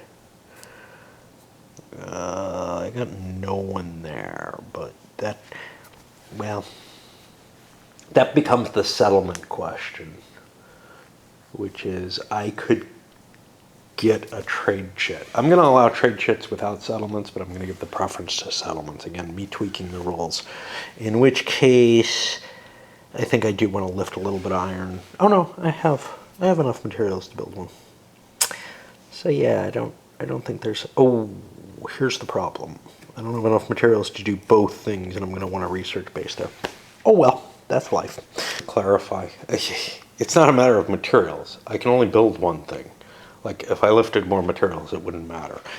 Sometimes my brain to mouth connection is not very good. Fairly regular instance that comes up that's really problematic, where I lose a ship. And in this case, and quite often it seems to be a North American ship, maybe because I'm just more aware that they exist or something. I got one here. I know I've got two on the board, and I look around and I'm pretty sure it's not down there, and I don't see anything here, and I don't see it here, and I don't know where I've lost it. It's somewhere in the mess. I got one there. I don't think it's further out. I don't think it can be too much further in, but I just cannot seem to find it. Anyway, I mean, I'll have to keep looking until I do, but this is one of the things that costs a lot of time, is when in this mass of, because people are attracted to the same bases, because the same bases are equally good, well, are good for everyone, basically. And there's no real downside to everybody clustering on them. Like, the resource values don't go down, which that's the EU trick, and the I think Conquistador has something similar. If you've got two people in the same area, they reduce the value of the area. So like, you don't want to both be in the same area, but you have the advantage that you can go conquer stuff. But I have no fucking clue where that ship is. It's hiding here looking like a rocket. Another problem. So Enceladus, I think, is the furthest out of all the things that I can get to. Well, Enceladus isn't the first name on here, and that's kind of problematic, because when it is one of these multi, like, I didn't know what the hell it was. When it is one of these multi region counters, tiles, or multi-planetoid tiles, it would be a lot easier if it is the first one. One nice thing about it, you can kind of look, some of them are cheaper to terraform. Those become more appealing. So this is actually an issue. So we went and landed all over Titan. Is Titan okay? Titan is fine. I don't know where Europa is. Europa's over here, whereas all the bases are over on Ganymede, which this would have been something to consider. Where do you want to build your base based on can it be terraformed for value? Nobody took that into account. I just kind of assumed I could terraform any place nice enough. And you're only limited to 6 bases. Now you could destroy a base to be able to start colonizing someplace, terraforming it, but if you have a lot of settlement there, it is definitely not worth it. The other things that you build there, you know, you could give them up, because the victory points are all based on settlements. It's actually gotten faster than I would have expected from where I was, you know, maybe a decade, 2 decades ago, because all the activity is just right in a little narrow belt again. Okay? I mean, all the exploration even is from, well, the exploration and mining is from here forward. There's nothing going on even back here. There could be mining there, but the value planets are when you get out here. So you want to build that shit up. And I've got stuff mostly built up for most of the nations, even all the way out to Saturn. So really, there's nothing of any interest happening, although there are some exploration possibilities. As these continue to drop lower and lower, those start becoming more attractive again for orbiters, you know. But yeah, things are speeding up. Now, if we go back to war, that opens everything up again. And it means that there's operations happening all over the place, including possibly even mining operations in order to support, you know, military buildups out there in the area. But not so likely, because it's more likely we'll continue the mining out here where the warships are sparser, you know. It just seems safer. But you don't know, you know. I mean, somebody could go to Venus just because it's strategically unimportant, but resource-wise, exceedingly valuable, and start mining that. And if somebody wants to dispatch a warship out there to fight, you know, to destroy a CV, well, the CV, you know, sure, it can happen, but that may mean that warship being missing from the battle area is of particular importance. What you don't have. So here's the thing, there aren't enough warships, and you can't have enough warships for them not all to be important. So it's not like a World War I, World War II situation where you could send out some raiding cruisers and they can do a lot of damage. You can, but you're sending out something that's important. You have a very limited fleet size because of the resources and just the number of counters you have. That's going to be decade. I still have to do the economic part for the next decade, but I do that at the end of the video.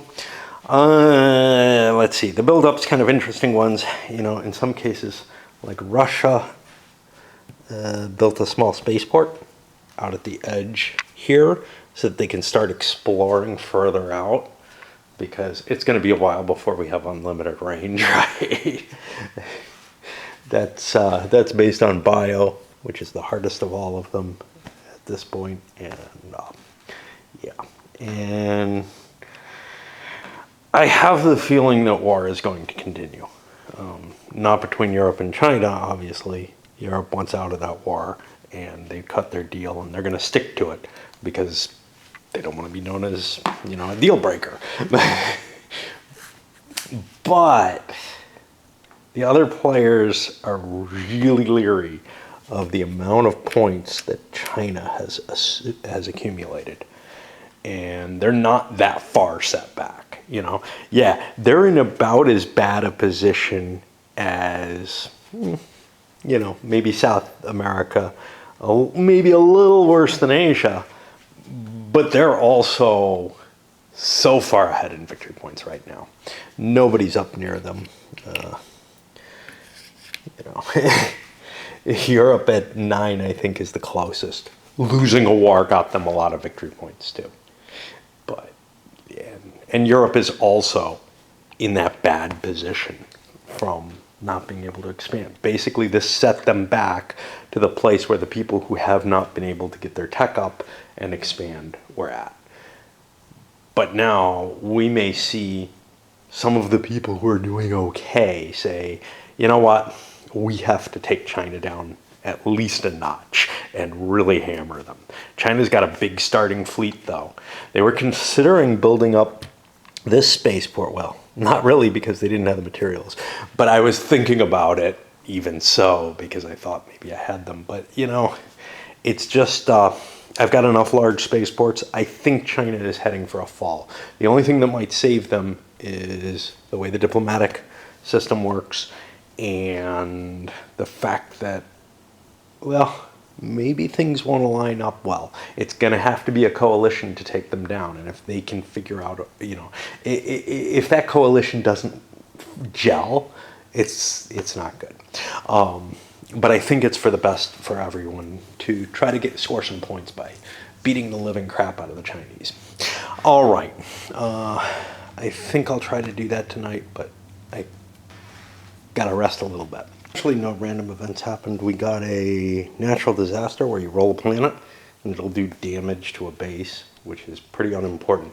What would be really impressive is like if a planet just, could do enough damage to destroy the bases. But this is actually pretty limited. It doesn't even affect the settlements.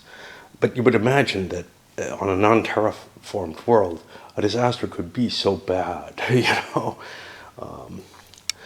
And then the next one is a survey error, which hit Pluto, I think. I don't know. They don't actually go out to these two, the percentile rolls. So none of the events will go out there. The reason for it is you don't want pirates out there, I guess. Asteroids wouldn't be so bad.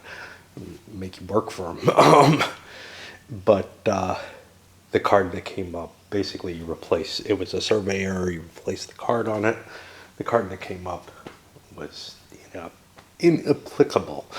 And so that didn't do me anything. And now we go to the initiative fun. And this, I don't know if I should change to the correct rules or not. Because I've played it for so long with my reading of percentage, meaning percentage, that not percentage of the possible highest roll, that it would feel weird to change it. But on the other hand, it's really important right now. We're going into a war position. This is the turn where spending those politics points matter. So I think I'll play by the actual rules as intended by the designer, if not clearly written that way.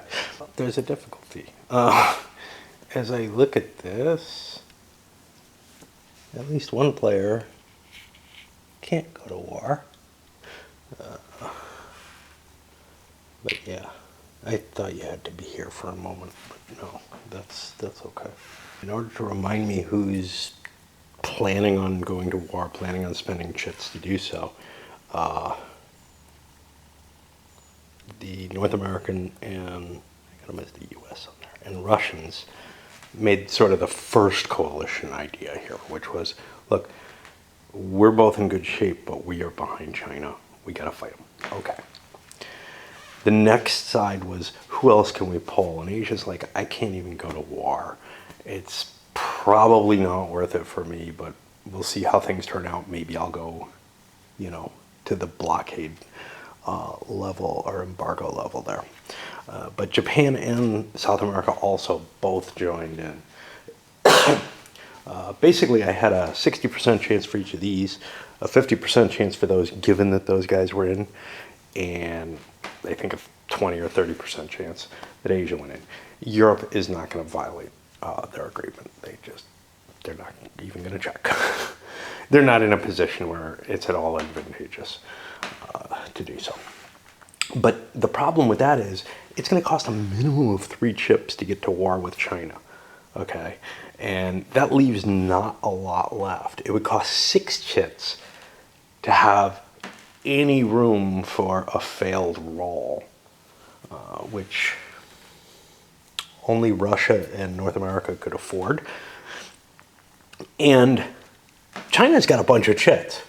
They can turn this around if their initiative ends up in the right place.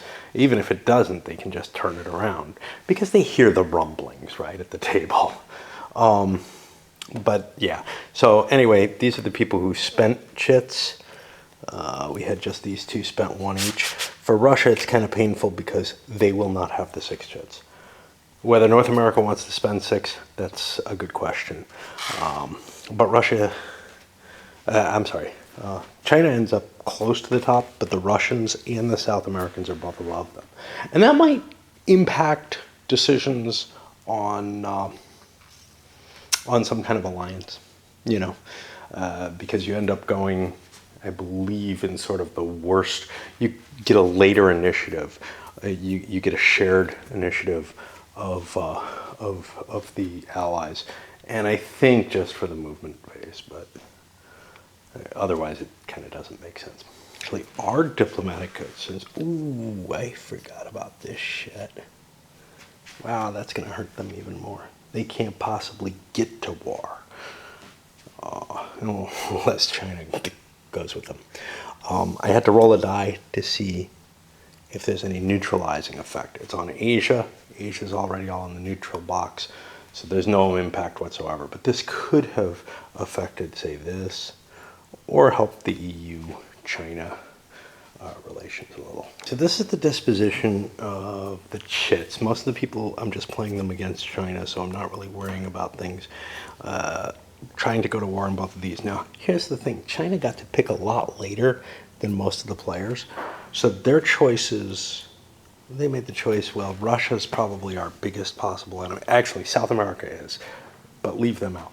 Russia's probably our biggest possible enemy out of those, so we definitely want them, even though they hadn't played any points yet. We see the rumble. And we went for the North Americans. I mean, Japan is just not that scary. Neither is North America. They don't even have a warship, but Japan has real trouble getting a lot of ships on the line as far as I can see. So that's where we went. Now, I accidentally rolled for the EU first. I will re-roll their dice on that. They're going to clean up the China issue. Everyone else is either going for or against.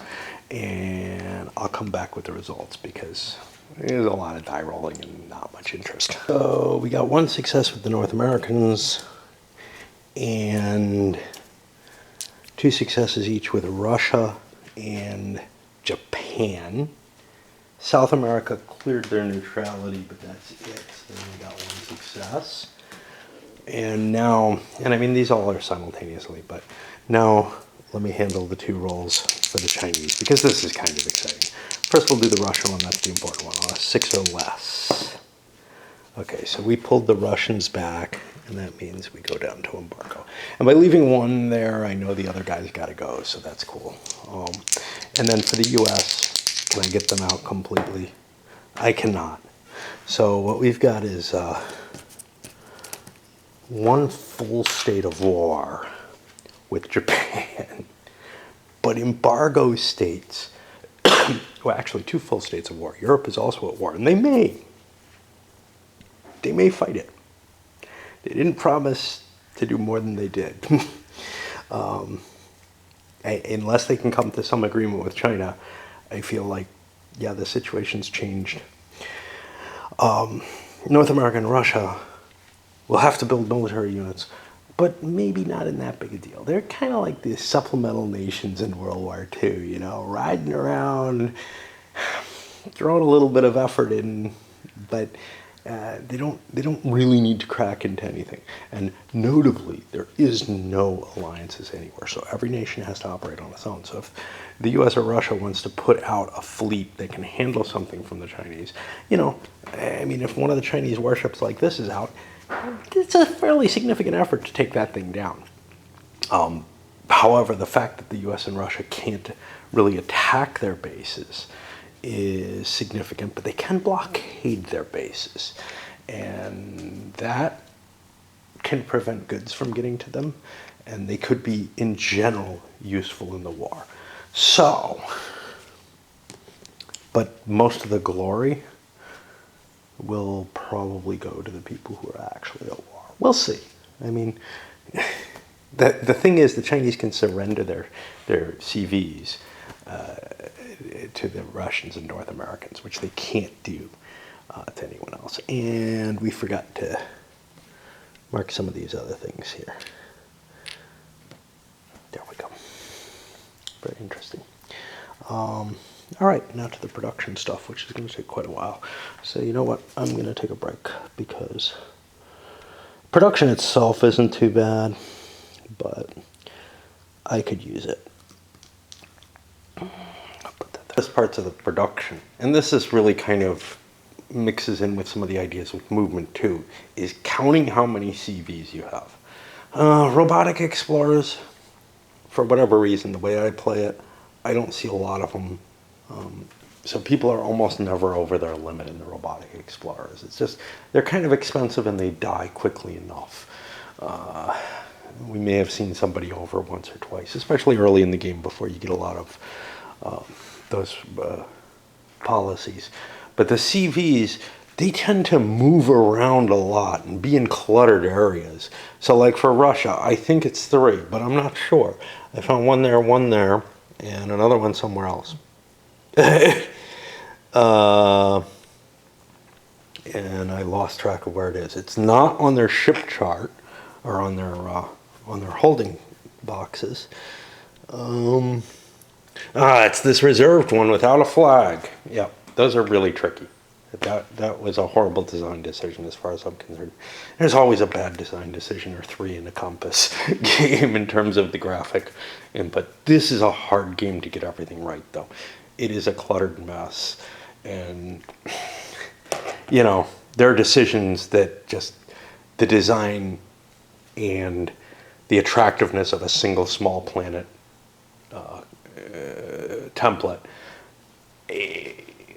just makes it so that it is going to clutter and make things horrible. And there's very little you can do. And the biggest templates of all are the ones that you're least likely to have a lot of stuff going on in, because the CVs can't go explore on them, and the bases, they're less likely to create bio. If you really need fuel, but fuel is the least valuable resource of all in general. So yeah, my way through the production and a little bit of an observation as well. But for the players, obviously building metal is important if you're going to war. So the big ships tend to really eat up metal. They use other things too, but let's say I'm up here, wow, you know. So we've got a lot of metal production. Europe is still going with that, hey, let's build the best stuff we can and move it around, in part because their resources are somewhat depleted. So they're not going to have big reserves of stuff that, you know, that they're not going to be able to use easily by moving around, especially with the advanced transports that are going on right now. But beyond that, they also have the idea of, yeah, we're at war with China, but there are a lot of other people who are going to be conflicting with China. I think we're going to have the chance to move things around more easily than China will, who is going to have a very limited countermix of ships available to them. And their resources are also somewhat taxed. Maybe not to the degree the Europeans are, because the Europeans had their base attacked several times, and they surrendered, destroying the materials. China didn't have that, but they built a lot of ships, so their resources were close to the edge anyhow. And China has to go with that more balanced policy, because they might find themselves just, blockaded everywhere and have to send a fleet around to try to clean up blockades. And if it fails once, they may be out for the war. Technology is zooming ahead. These extra research bases, plus the war created a lot of chits for some people, but also other people got some good research going on as well. Just, exploration with the telescopes and all the stuff that was going out here. So we got quite a bit going. Now, one thing to note, we got Pluto coming up there, which is something that maybe is appealing to the people who are not at war with it at all. If they can get out to the Kuiper Belt, there's something well worth it there. This is 5 victory points. It's the last mission, and it's $1 billion a year or a decade. So yeah, the observation mainly had to do with the fact that China has to still build balanced. I don't know if there was anything else. that I really had in mind. The economic phase or interphase or whatever that weren't a problem before are just becoming such a headache, especially with this big war here. Like the resource production choices, the transport choices, context switches. A couple of players who aren't at war, like South America, wanting to extend out, have one kind of thought process. Others have more complicated thought processes. And then I find things that I'm kind of like, did I screw up? Now, it was definitely a mistake to not have bases exactly aligned across every nation. And I'm seriously considering reordering the bases to make sure that we go base 1, base 2, base 3, base 4, base 5, because everybody's got those. And then make Mir base 6, get the US ones rationalized, because Redstone was a stupid place. You know, it just was. And everything's fucked up in my mind trying to cope with these two special cases that I did for just really, especially the North American one for cosmetic reasons, but the Russian one's all screwed up too, because I started with Mir and then like did all kind of weird stuff. So everything's fucked up on those. In fact, there was a bunch of iron on Mir. I don't know how it got there. But maybe ships were transporting iron there. I don't know. But there was a whole bunch as if I produced there. And it has no production capability. So I just don't know what happened. That might be, yeah, I don't know. And I don't want to think about it. It's hard to get everything balanced out, especially when you know that you could be facing military disaster if you screw it up. You know, it's one thing, shit, I didn't transport my resources well enough, I'll build a freighter, it's gonna cost me 4 years, but okay. You know, but hey, I could end up like losing my resources that I need for my fleet because they're in the wrong places, and this whole decade could be a disaster, is a very different thing from, you know, I probably could have maneuvered things a little better.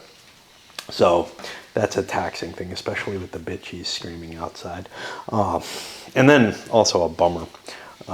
My glasses, I lost a little screw from the frame. And it's funny because it fell out in the middle of the night. I was, you know, I got up to use the bathroom or whatever and put my glasses down, and they just felt funny when they went down. So I turned the light on and looked, and I saw it was missing. I looked for it a little bit and I was like, okay, well, this is going to be impossible. I'll just go to sleep. First thing in the morning, I go look for it. I find it. Beautiful. I take it to my desk and start working to get the screw in, and I drop it, and I haven't been able to find it since. I mean, it is just tiny little thing.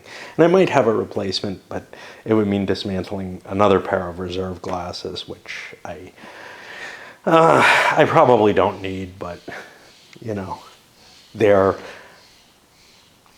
not my last set, but the set before that. And like, it's just painful when, you know, that means that like my last set is busted, and it means I'm going back like 15 years to a prescription that's just horrible.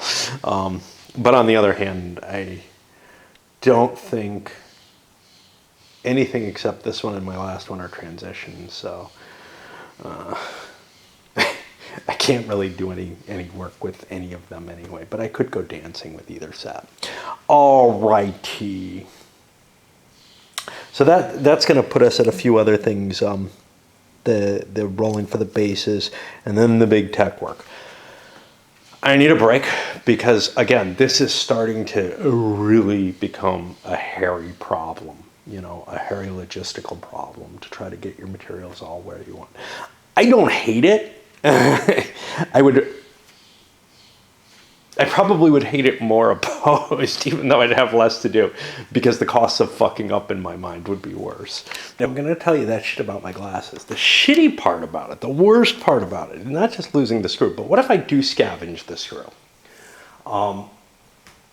I couldn't get that screw in, right? I dropped it. I'm not sure I could have gotten it in. It was so tiny. It was so tiny.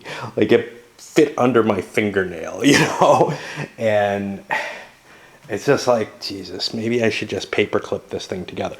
It's actually okay as it is, except the lens will fall out every now and then. And that's fine for like, as long as I'm not doing anything energetic.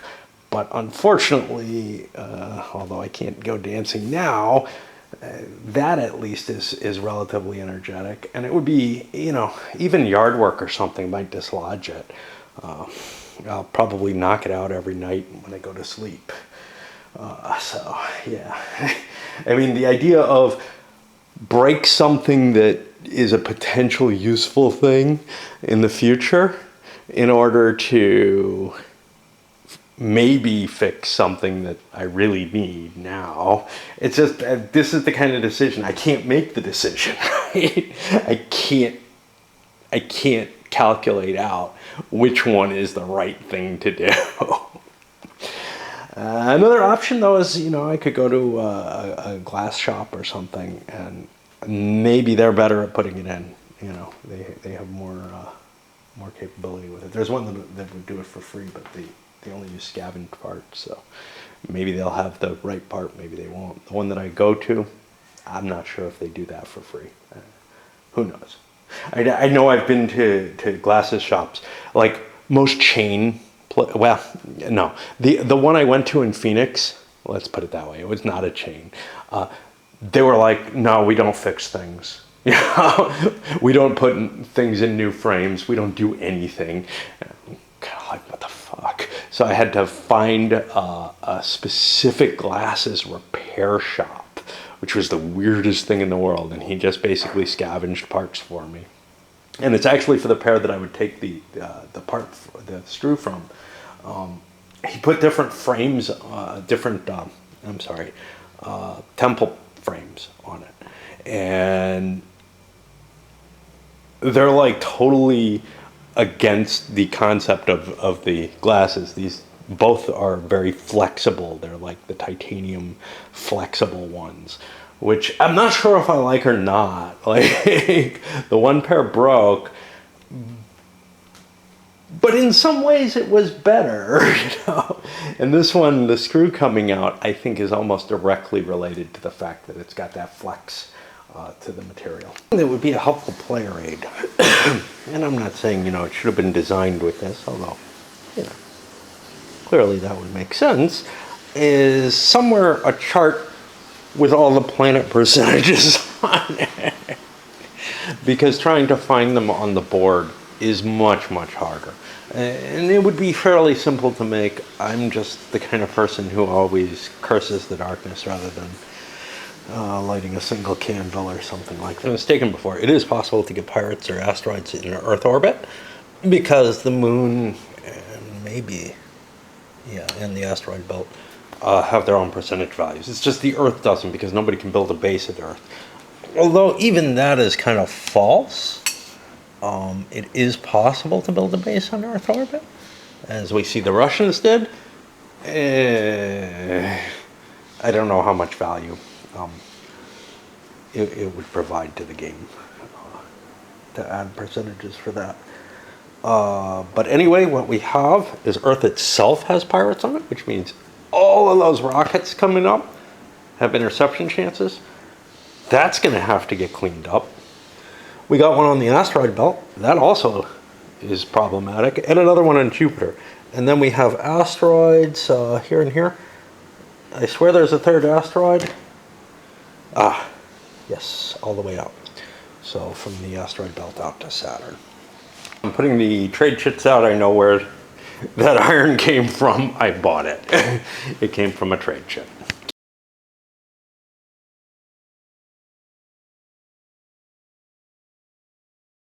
Game has a lot of pulsed activity, like the technology chart. A randomized order is painful. This is just an observation. I mean, there are games where, yeah, you know, you took your turn, But here, we're taking so many quick turns with this randomized order. That is painful. And it's not just in solo play by any means. In fact, in solo play, it probably has less impact. There's something about hitting the guy next to you. Hey, take your turn. You know, in when you're sitting playing opposed with a lot of people. That's not going to work as well here. You're going to have this who's not, you know, call somebody out, whatever. But yeah, it's going to just keep happening where you have to do these turn transfers and they're zigzagging all over the place. So I don't have a good answer. Maybe people switch seats every decade or something.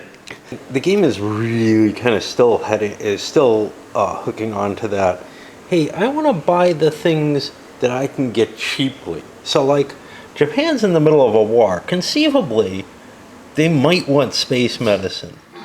That is probably the only thing that they wanted instead of terraforming. But they went with terraforming because it's a delay. It lets maybe something else on another line get cheaper. Right now they're kind of at the top of most of the lines, although they definitely want to get that +5 attack roll in combat. They know they want that, but they don't want to buy it yet because they think other people are going to flow into there. And, you know, it's just you constantly have this, well, you know, space medicine getting that higher might be valuable. It might be worth spending some chits on even. I don't know if I could have, but it's better to take the pass, you know, to take something that I totally don't need right now, but that's a little cheaper and then just move forward, you know, and hope that I get something that I do need cheaper than I'm paying. And South America had to bail with a fair amount of points and everything because everything starts getting expensive. So if you're not able to get, I mean, even this, there's 5 people ahead of me, 15. So cruisers would only be 15 points. But I don't have it. I have very few points, so I could get to 11. I have 1 chit left because people spent their politics tokens on diplomacy, including South America. They don't have the big point jumps. Ooh, let me think. Maybe I'm lying. I have nanotech. I can actually stay in. Hold on. America's finding itself in a conundrum. They can get through it. But I sent out this CV with a bunch of supplies to build at Uranus, and I didn't have pressurized hulls yet. I assumed I'd get them. I don't have the resources to get them anymore. However, I do have the conversion. I could just spend, what is it, 18 bucks and buy it. And I think I'm gonna do that because otherwise it costs me a turn, basically. I mean, I have enough resource. The problem is that this is more valuable, so what am I doing? You know,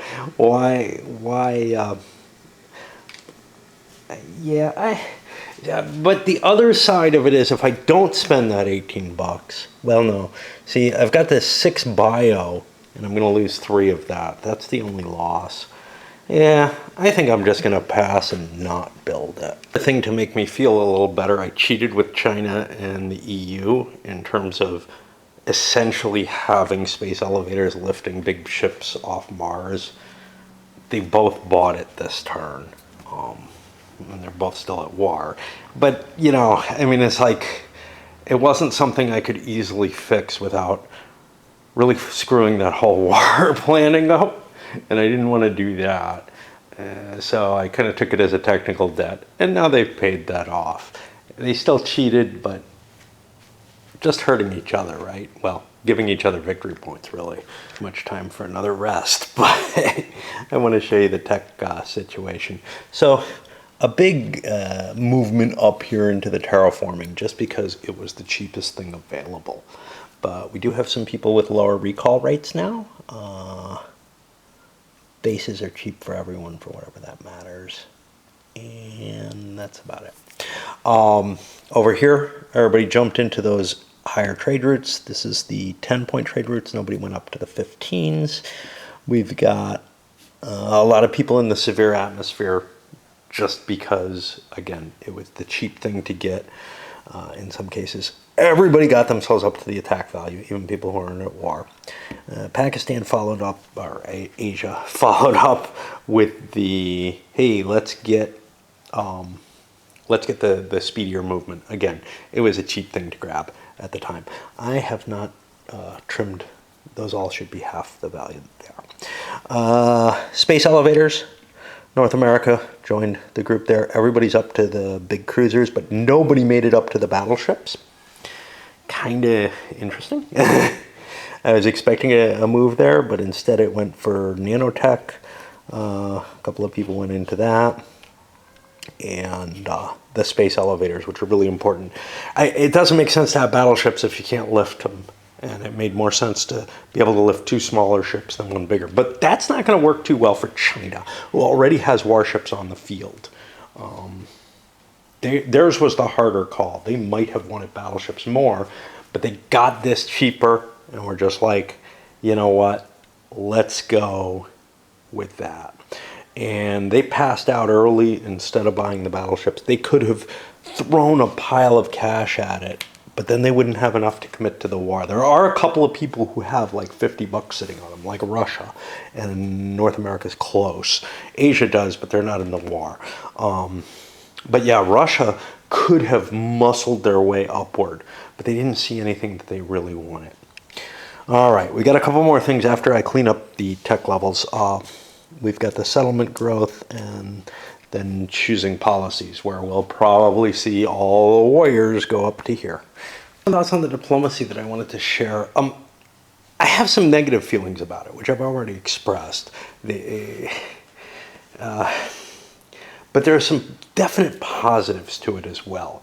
The not being able to get out of the war, like the EU being stuck in a war, or having trouble bringing your country along completely into the operation.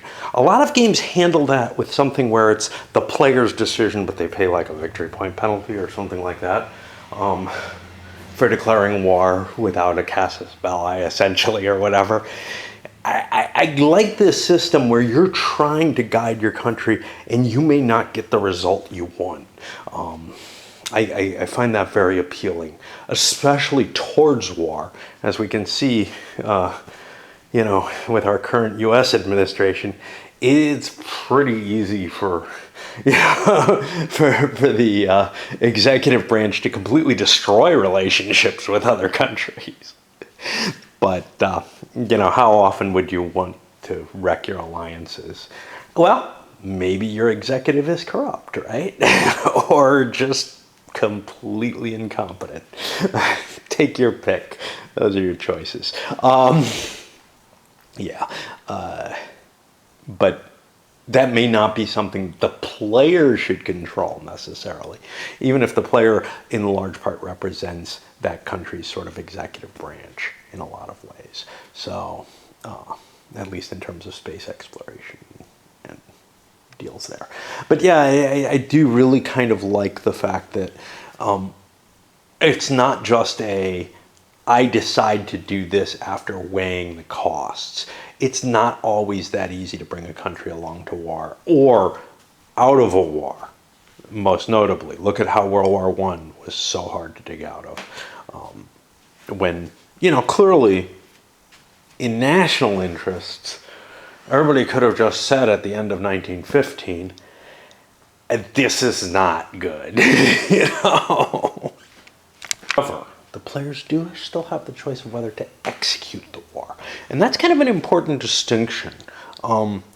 There are other games, in a sense, I feel like you're kind of violating the spirit of the game if you don't. Like, let's say Europe had decided, we cut a deal with China and we'll continue that.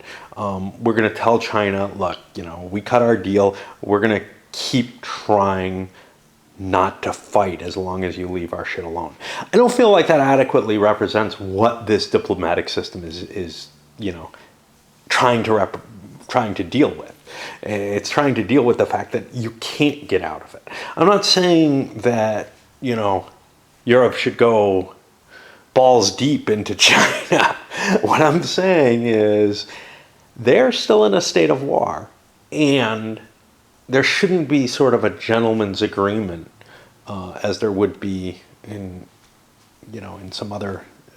You would often see this, and honestly, it's similar to misusing the diplomatic system in empires and arms. If you use that to hand people territories, you're breaking the intent of the rule, even if you're like using mechanisms that are there. And I feel like there's an intent here, which is to represent that it is not always easy to get out of a war. You don't have to necessarily prosecute it as heavily as you might, but you're still in that position in a state of war, and you should expect the other player to take advantage of that. And I just feel like you're violating something in the game if you start trying to work around that, even though it's perfectly legitimate to do so in terms of the rules. I did the settlements according to the rules this time. It may have last turn too. I just know that one turn the pirates, I counted them as blockading, and that's incorrect. One thing about that though, that may partially make up for the excess production that I was creating. A lot of that may have gone into settlements. So, mistakes balance out, right? Something I wanted to note, this red block here, that's to indicate starting in 2145, the game can end. So that is like the start of the countdown, basically. You don't know anymore, and it's random. In a number of games. So that you can't completely predict, hey, that's how long it'll take me to get here. That's how long it'll take me to get all the technology, etc. Of course, it cuts everybody's game short. So it could have an impact on who wins and whatnot. The main thing it has an impact on, though, is how long the game actually takes. And then the last thing, the policy setup. Remember, China and the EU had an extra policy piece. They took that as money. Everybody's pretty much aligned on the same place now. 2, 3, 4, 5, 6, 7, 8, 9, 10. Yeah. People who are at war at one level or another, but weren't previously, have moved up to the military standing. Remember, you can only have one of these final policies, so you can't be maxing out on, bases, CVs, war capability, and the tech, the diplomacy turns to tech thing. I may have screwed up. It's possible that either the EU or China, in fact, very likely, got 3 tech points for politics markers. Again, shit happens. It's a hard thing.